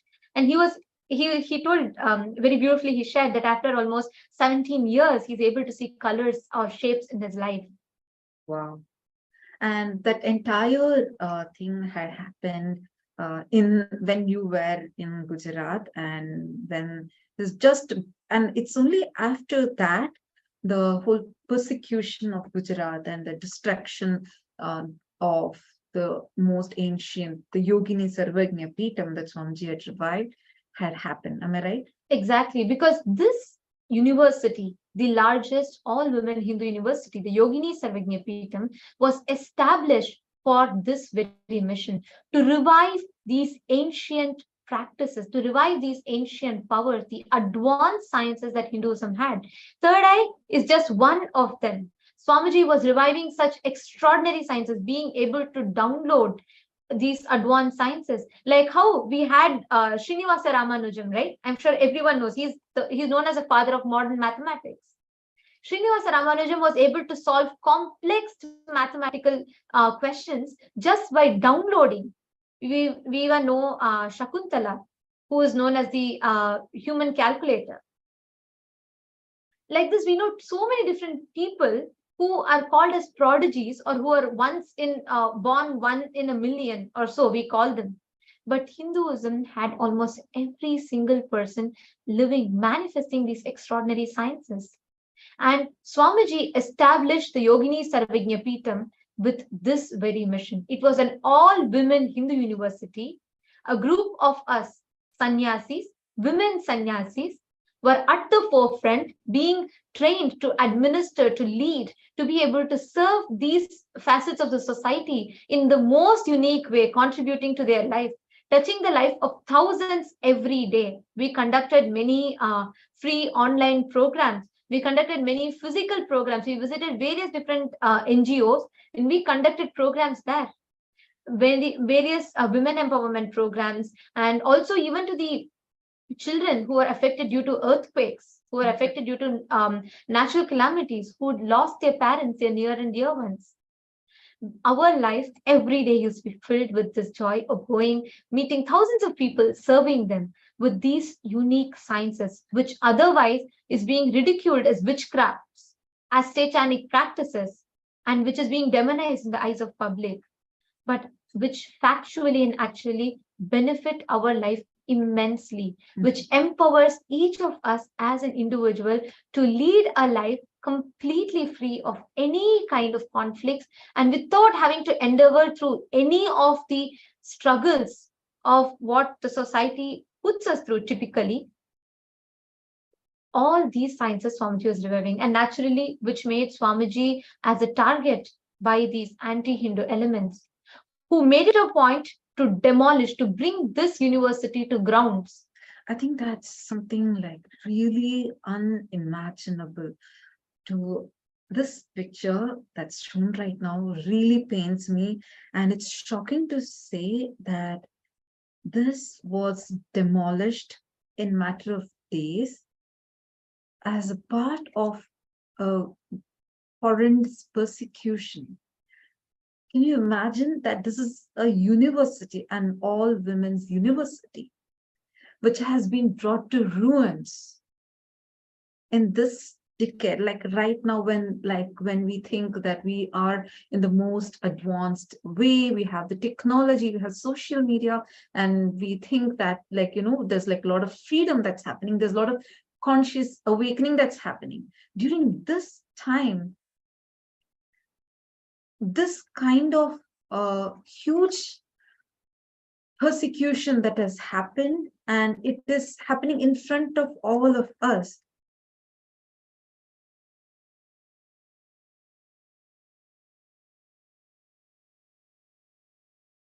And could you also describe to me, as in like, how was your lifestyle there when you were living in the Gujarat, in the Yogini Sarvagnapeetham? How was the lifestyle for you over there? What were the activities you were doing? And I know it, like, right, you used to meet a lot of celebrities, and you used to take this science forward. Like here, I can see you with the respectable Mr. Alan Border. And like this, you used to meet a lot of celebrities, and that too at a very young age. And you were trained into these ancient Hindu sciences, to live them, to practice them. So what kind of a lifestyle were you having at that time, when the whole university was functioning very actively and doing this great humanitarian work, and using this most ancient sciences and bringing them to the world, to a practical usage, like giving vision to the visually impaired children, or to help the people that are having disability with hearing or disability to speak, helping all those children. So what kind of a lifestyle were you living? Actually, that's a very interesting question, because all the people, all the type of people that we met, all the opinion makers, celebrities in different walks of their life, right? Each of the one thing that bound all of us together was everyone were interested in bringing a change in the society. They wanted to see a difference too. And each of them wanted to contribute in a unique way to the society, so that there's an upliftment to the common mass. And that is what inspired them more to be part of Swamiji's mission. Each of them were intrigued, interested, and wanted to be a part of this mission, because they were eager to take these advanced sciences to the world, so that every day in their everyday life they can benefit. So on having said this, every day of our lives we used to go and meet so many different people, like celebrities, like you mentioned, celebrities, or the opinion makers in the society, the decision makers in the society, and so many different people. And along with that, even various different non-governmental organizations, NGOs. We used to visit them and visit even women empowerment centers to train them to conduct different programs for women, how they can live their everyday life, and how they can interact with their life in the most powerful way. And like, I think even Nitya Pranapriyananda, you were heading that whole place, and you were the one. Sorry for the technical glitch. Sorry, just to add, like Mahaniti Pranapriyananda was the one who was heading that play, heading the university, and we were having a completely powerful lifestyle. Every day we used to go meet people, serve people, and it was a very unique, a very powerful experience that we had. And when Christians and Muslims talk about their persecution, they are all not called anti-nationalists or anti-Indians. But when we seek justice against anti-Hindu elements, we are called as anti-Indians. We are called as anti-nationals.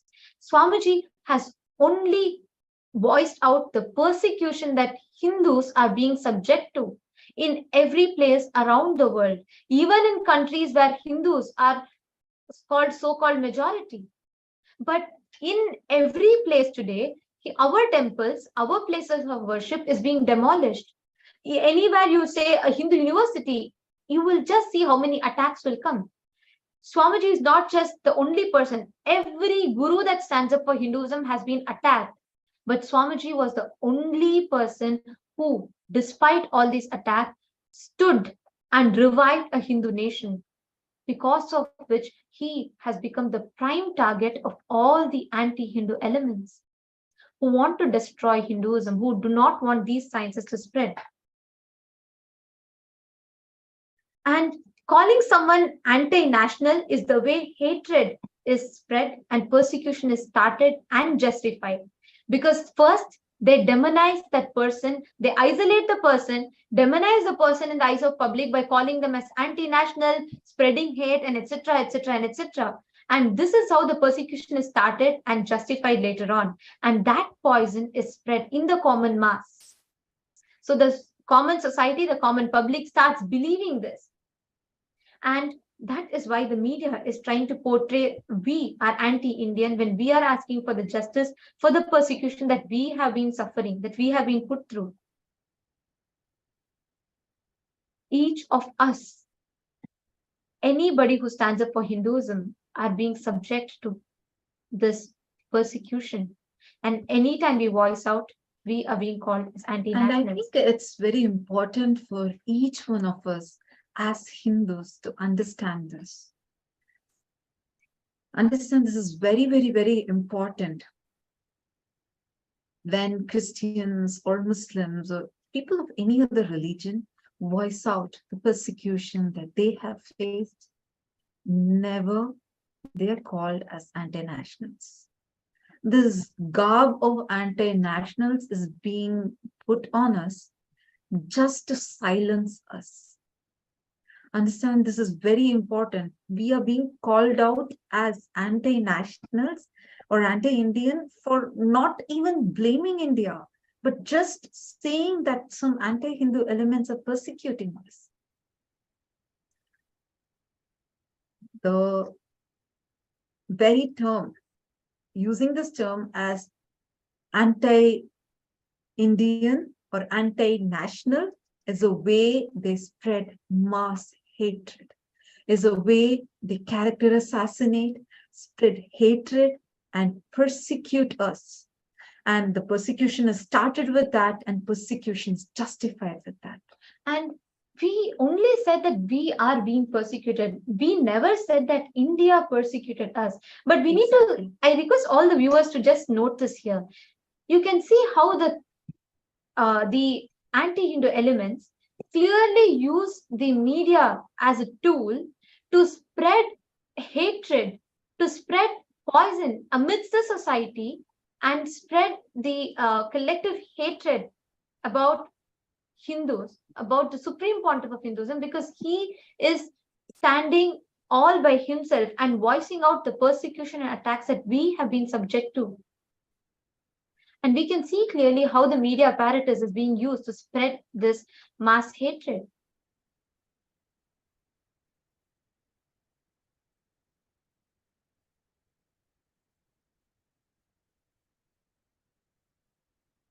In our country, if you see, the so-called minorities, they keep claiming that they have been at the verge of persecution, but nobody calls them as anti-national or anti-India.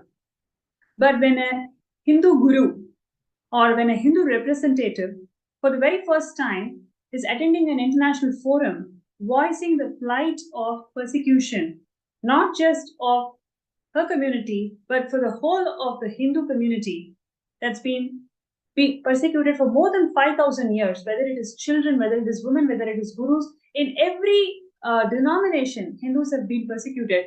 And for the very first time, it's been represented in United Nations. When Hindus voice, they become anti-nationals. That is the level of persecution that we are subjected to today. Never when a Christian, never a Muslim, or never any other religious minority, when they voice their persecution, when they voice for their human rights, when they voice for their religious rights, they are never called as anti-nationals. But when Hindus, for the very first time, what they have been subjected to, the so-called double genocide, they don't even know that they have been persecuted for so many thousands of years. For the very first time, the plight of Hindu women and children is being brought to the international forum, but you are called as an anti-national. That is the plight of Hindus today. So what is your ferocious, life-positive response? All the viewers, whoever is watching us today in YouTube and Facebook and all the Kailasa digital platforms, what is your ferocious, life-positive response for this kind of an attack? Are you going to wait and watch and say, oh yes, this is also this seems to be legit, or are you going to say, yes, I am going to stand up, I'm going to be one of the voices that's going to stand up for Kailasa nation, which is the first nation of Hindus, which the Supreme Pontiff of Hinduism, Swamiji, is reviving to its original glory. He is bringing the legitimacy of all the religious rights, all the spiritual possibilities, all the economic legitimacies in every aspect of Hinduism. The Supreme Pontiff of Hinduism is striving hard for more than 30 years to bring the legitimacy. And today, the permanent ambassador of the Kailasa is representing the voice, the plight of all the Hindu women and children, not just Kailasa, but actually the whole of the Hinduism. For the last 5,000 years, they've been persecuted. This voice was never ever heard by the international forum. For the very first time when it is being brought out, you are called as an anti-national, and that is the gift that we are all receiving as Hindus today. What is your life-positive, ferocious response? Please post that in the chat. And I would say the very life-positive, ferocious response that all of us must do is sign up for Kailasa. Show your support to Kailasa. Join as a Kailasa citizen. Show your support and join the movement of Sarvangapita. The Sarvangapita initiative that the Supreme Pontiff of Hinduism has been driving for the last 30 years is only to bring legitimacy to all the Hindu contributions that it has given to the world. So now is the time that all the Hindus wake up to this truth. Have you ever heard a Muslim or a Christian or any other religious minority, when they speak up for the rights, whether it is in elections, whether it is in festivals, whatever may be the case and scenario, when they speak up for their religious rights, what is the response that the society has given? We have always accommodated. But when a Hindu raises and talks about the persecution that they have been facing for 5,000 years, what is the response that we are all giving? We are calling them as anti-nationals. That is the level of plight. That is exactly what is being presented as the anti-Hindu media and the anti-Hindu elements of certain sections of the society is being targeting the Supreme Pontiff of Hinduism and Kailasa for more than a decade now. And these sections of society are targeting because the Supreme Pontiff of Hinduism is the last lamp for Hinduism, who's actually reviving all these sciences, who's actually bringing these sciences to a most practicable, demonstrable way, right? So because of this, he is being persecuted. And when you don't stand up for this, that actually shows all our criminal negligence. We Hindus are facing this double genocide because of our criminal negligence. We know that we've been persecuted. We don't take time to voice it out. We just feel that, okay, somebody else is going to do the job. Here, the Supreme Pontiff of Hinduism, he is doing the job. He is actually reviving the Hinduism. He's bringing this voice out. But now is the time for all of us to stand out and then call out for this Kailasa nation.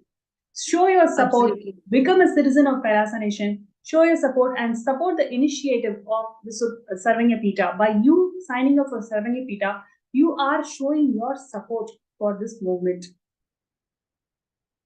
Actually, Pranapriyama, one more thing I wanted to just add or highlight rather is we had never said that India is persecuting us. We never used such a term, but calling us out especially in the public, using derogatory terms like anti-national and character assassinating us, persecuting us, and using that as a tool to justify the persecution that they have been doing to us is something that has literally become like a toolkit for all of these anti-Hindu elements, anti-Hindu forces.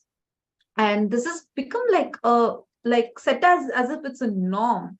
And even Hindus themselves are starting to be turn blind eye to the persecution that we have faced and we are continuing to face.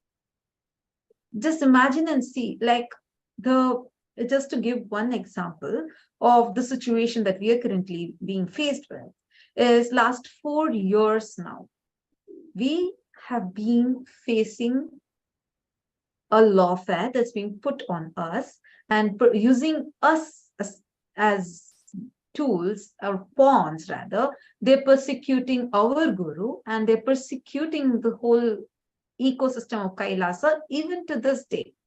They've been falsely victimizing both of us and they've been claiming, can you imagine?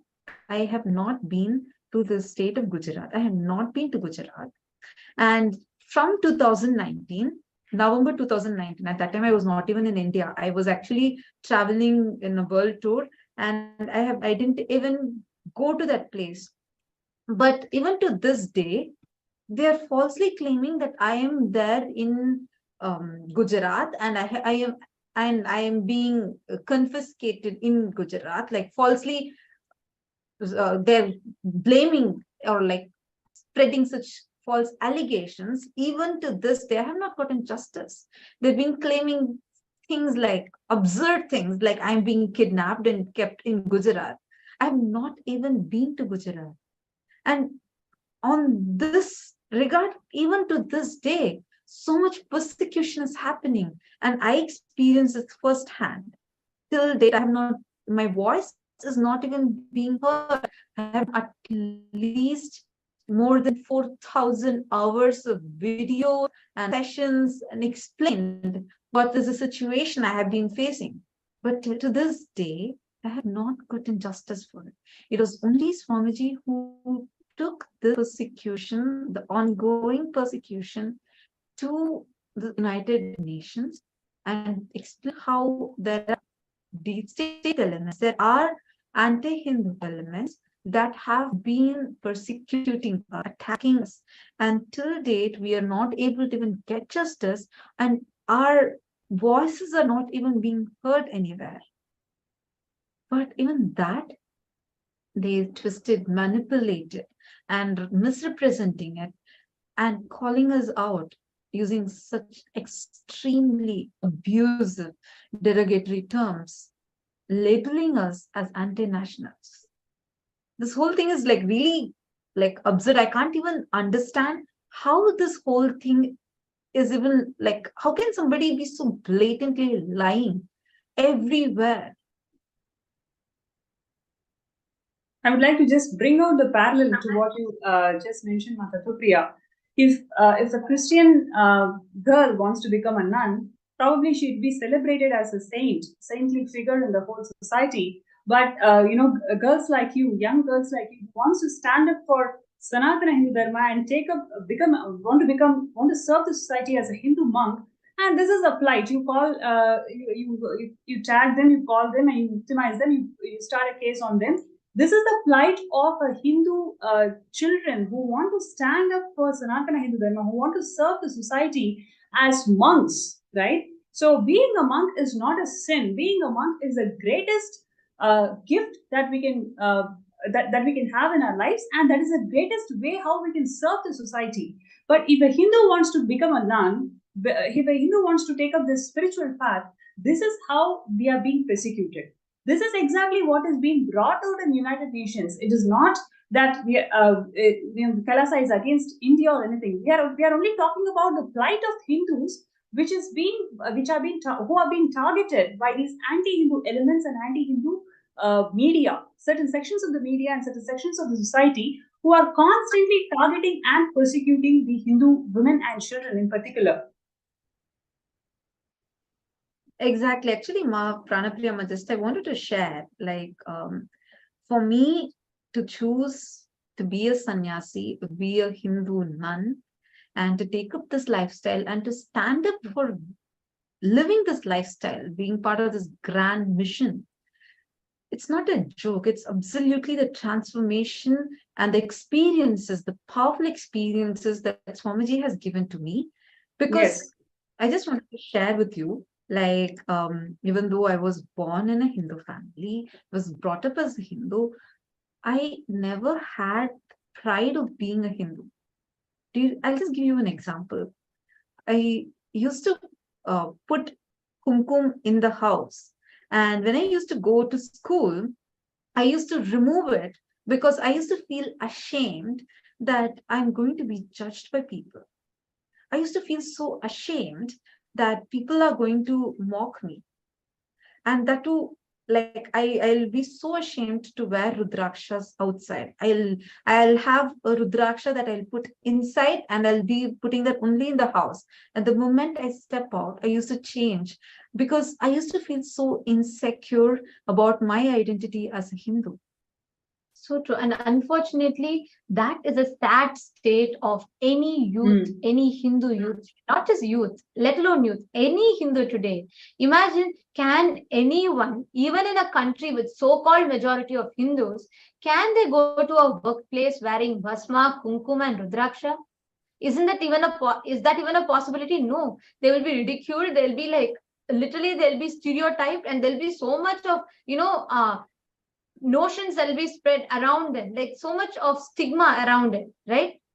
And if we see the culture in general, the amount of hatred that is spread about Hinduism and about our practices in the media. See, so many movies that comes out today, so many Bollywood movies, so many movies, they portray and not to forget the as commercials that promote Hindu festivals without the Hindu symbols. Exactly. I just want to add that point to what you're saying. Very true. Very true. And whether it is the movies or whether it is the commercials that run everywhere, being a Hindu and taking Hindu concepts and trolling it, that has become like a common trend. Take any Hindu concept, portray that as if it's all satanic practices. That became like, the common trend, because of which so much of hatred was incited in the public mass. Even Hindus were made to feel ashamed of their religion. Hindus were made to feel ashamed of wearing our traditional attire with pride. And unfortunately, this has led to such a sad state. Today, we are losing our temples. The temples that were built by pouring the blood and sweat of so many of our ancestors. We had great emperors like Chhatrapati Shivaji Maharaj, who laid down his life, Chhatrapati Shambhaji Maharaj, who laid down his life to protect the Hindu temples, to protect Hinduism. And unfortunately, today, we see right in front of our eyes, the people who are supposed to be protecting our temples are demolishing the temples, calling it an encroachment property. And also, Pranapriya, like, for example, like the kind of shame and kind of a persecution that has been put on us, it's to the extent, to the degree where even the very perception that we carry about our Hindu gods is persecuted in an unimaginable way. Like, I'll just give you an example. The other day was just like when I was listening to one of Swamiji's discourses on how Bhagavan Shri Krishna's sacrifice is something that we never ever would have learned otherwise. Yes. Like his whole life is a sacrifice. But if you see everywhere, the way it is portrayed, it's the Bhagavan Krishna is abused in multiple levels. And even we Hindus do not even understand about it. The whole Rasa Leela was done by Bhagavan when he was 7 years old. He was 7. But how was it portrayed? These facts are conveniently hidden. These facts are conveniently hidden. And he is abused as God who has given the gift of Bhagavad Gita to the whole world. He is abused as somebody who's a playboy with all the elderly women, but in fact, he's just 7-year-old child. So this fact is completely hidden, and what is being portrayed and what is being educated to Hindu youth and Hindu next generation is something completely way more derogatory, right? Like you said, leave alone Hindu temples and Hindu symbols. The Hindu divinity themselves are being abused and persecuted in a huge way. Exactly, Ma. Exactly. And today, unfortunately, in the name of freedom of speech, the platform, the entire media apparatus is being misused, where so-called celebrities or so-called opinion makers in the society can freely come and abuse our Hindu deities, like how Andal, one of the most like purest saint, like such a powerful woman, a true example of Hindu feminism, she was like blatantly called in the public media as a prostitute. She was compared, she was abused. And anybody who voices this out, we were only subject to extremely derogatory comments, I should say threatening calls and abusive videos. And our photos were morphed, trolled, memes were created. That was the only result of it. Understand?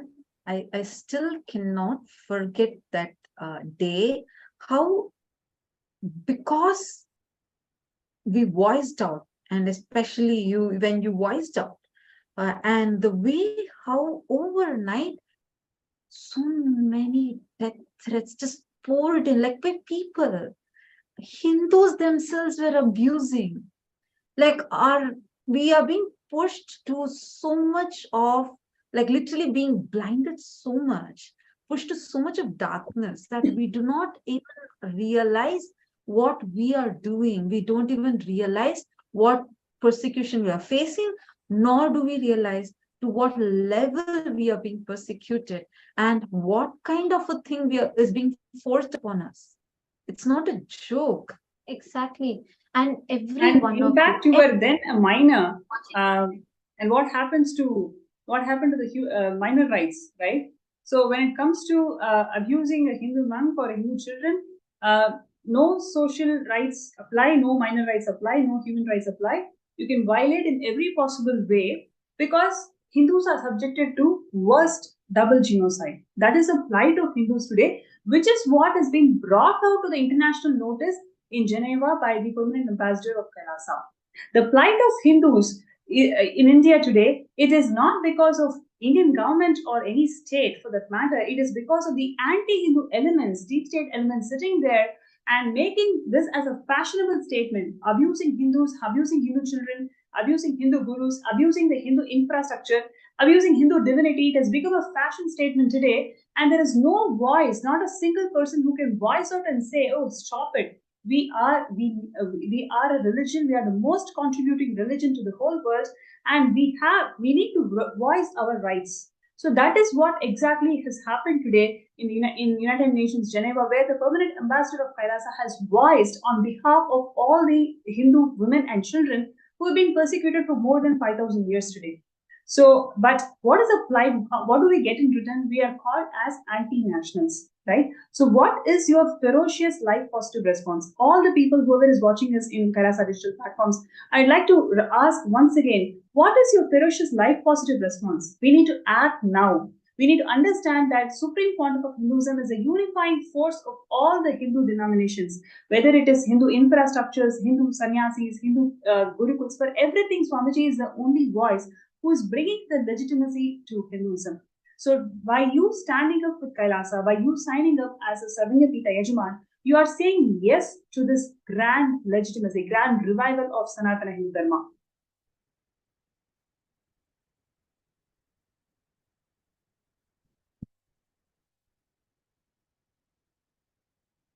Yes, and what you're seeing here is a grand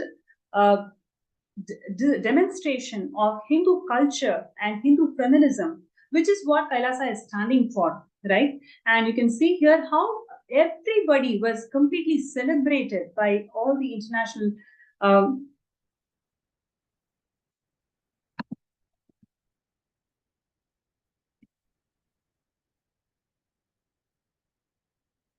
Yes, like Ma Pranapriya is beautifully sharing. Here, when you see that for the first time, you can see such a huge mass of Hindu women in such a large number wearing our traditional attire, wearing the traditional sari, big tilak, wearing our traditional jewelry, and wearing the jatas, everything, and proudly standing there at the United Nations, representing 2 billion of us.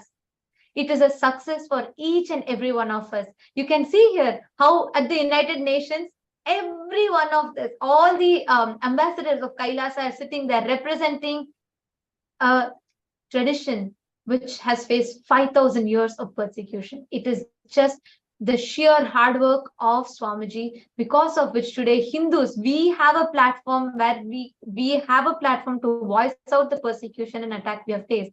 Seeing this, if you feel proud, oh my God, end of the day, whatever said and done, whatever attacks, whatever happens in the media, beyond all that, what Swamiji is doing for Hinduism is something extraordinary. I do not want to miss it. If that thought is resonating in you, every viewer, every single person that is watching this, if you feel this is something that is really needed for Hinduism and you feel that you want to do something for it, go ahead and sign up in the link that is projected. Please sign up in sksjpe.org/contribute, and you can sign up there, become a part, become a warrior for Hindu. Just few months down the lane, when Kailasa is going to be open to the public, there are going to be millions of them there, because there are already so many thousands of applications that is waiting to join and become part of Kailasa. But if you join now, you are going to be part of the core group that is the founding fathers and founding mothers of Kailasa. You are going to be recorded in the history as one of them who built Kailasa, who laid the foundation of Kailasa. Do not miss. It is still not late. This going to the UN is just one of the achievements of what is Swamiji's vision to revive Kailasa. There's a lot in store, and successfully Swamiji is doing it. He himself alone is doing it, and he is making it happen. Do not miss. Become part of this history. Become part of this grand happening called Kailasa. Go ahead and sign up. Do not miss this opportunity for you. This is something not just for yourself. Your generations, 7 generations down the lane will remember you, will celebrate you for this decision that you made. And to be a part of Kailasa, you don't have any kind of a prerequisite. You can be from any walk of life. There's like absolutely zero tolerance to any kind of discrimination in Kailasa. We do not have any kind of discrimination. You can be of any gender, any religion, any race, or any country. You could be from anywhere, from any walk of life. Kailasa, the doors of Kailasa are open for you. You can become a part of this. You can be a part of this grand happening where there's absolutely no kind of discrimination whatsoever. If any of you that were watching us live right now and you want to really be a part of this, go ahead and sign up now. links are continuously being projected. You can be a part of this. Just go to sksjp.org/contribute. And by being a part of this, you are understand you are being a part of history in the making. And every single viewer that joined us for this segment, that were a part of this segment, just take a jump, and this is an opportunity for you. And I also wanted to read out some of the comments. I think Murli KVIA has commented saying, Nityananda Ma, this is Swamiji's Tyagam. Now these same leftist media and neo-Hindutva casteist terrorists support non-Hindus, claiming nonsense about Hindus as persecutors in the UN or US government or EU for forums, or just stay silent respectively. Now their hypocrisy will be naked going forward. The point is, will the sleeping, sickness, suffering Hindus wake up? Many thanks, Nityanandam. It is every single person's individual decision. If you feel that, oh my God, I am a Hindu, I did not know about this. Today, I don't have a place where I can proudly go dressed up as a Hindu and being in our traditional attire. And if you feel there is a shame that's happening inside you, or if you feel a kind of insecurity happening inside you, understand this is the position of Hindus right now. To wear our religious symbols, why are we feeling that even inside? Where is our conscious sovereignty lost? This is a result of relentless persecution that has been done for us, and literally, we have lost real Hinduism, if not for Swamiji, who is striving to revive Hinduism back. This is a necessity to have a nation for Hindus. Understand? It's not a joke. No other religious people ever feel ashamed to represent themselves. You see every Christian proudly wearing a cross on their neck. You'll see so many Muslim women who proudly wear a hijab on them. Why Hindus feel so ashamed even to put a bindi? Why do we feel ashamed even to put a rudraksha on ourselves? Where is that conscious sovereignty? Why our conscious sovereignty is being snatched away from us? It's up to each one of us to decide. It is up to each one of us to wake up, to really see what's going on, to really decide and understand what is happening and decide to stand up for it. And I also see some of the program participants who have requested for a scan. Yes, definitely we will scan you. And we will be doing this right after the darshan. We are going to be entering into that very shortly. And we would like to thank all the viewers that had joined us. And definitely would like to conclude this note, concluding remark that media disinformation and misinformation in India is prevalent, and it's been attended by many international forums. And today what we are seeing, when the Supreme Pontiff of Hinduism and KAILASA is voicing for the double genocide, the persecution that the Hindus have been facing for more than 1,000 years, when that is being brought out in the international forum, the certain sections of media has disinformed that it is, and disinformed and misinformed and spread hate speech that we are anti-nationals. We are no way anti-nationals, and the clarification is being clearly given by the permanent ambassador of KAILASA about the statement that's never against India. It is about only the anti-Hindu elements and anti-Hindu media who is constantly spreading the hate speech, who's constantly spreading violence against Hindus. Today, the Hindus don't have their temples in their hands. Hindus cannot celebrate Hindu festivals. Hindus cannot wear their Hindu symbols in the workplace or during during any celebration. Hindus cannot have gurus. So what do Hindus have? Hindus are left with nothing, but just the tag of Hinduism is there, but they cannot do anything what a Hindu should be doing.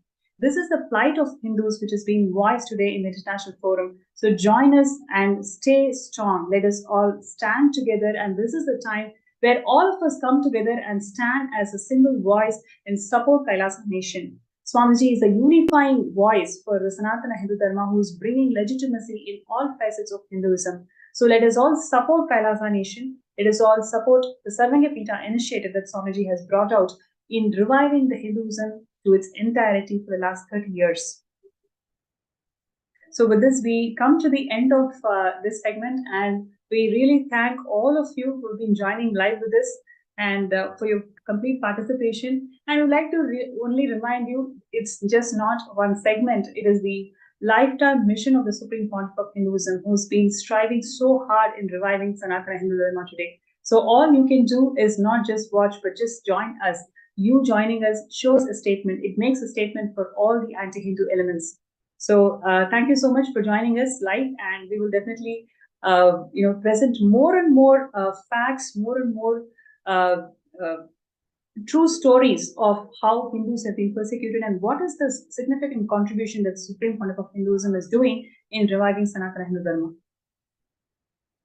And now, with this, we thank all the viewers that are watching us on Facebook and YouTube. Thank you so much for joining us now. Tomorrow, around the same time, we're going to be coming up with one more very, very, very interesting and more informative segment for all of you to share, give you more deeper insights on what is happening in Kailasa. Tomorrow is a very important event that's going to be happening. We request all of you to join us. Hope to see you all again tomorrow. And thank you so much for tuning in now. And we are going to be continuing with the program that's currently going on, the kickoff program, preparing everyone for the upcoming Mahaparamashivoham. Anybody that wants to join us for this program, go ahead. Even now, you can sign up in paramashivoham.org. Thank you so much.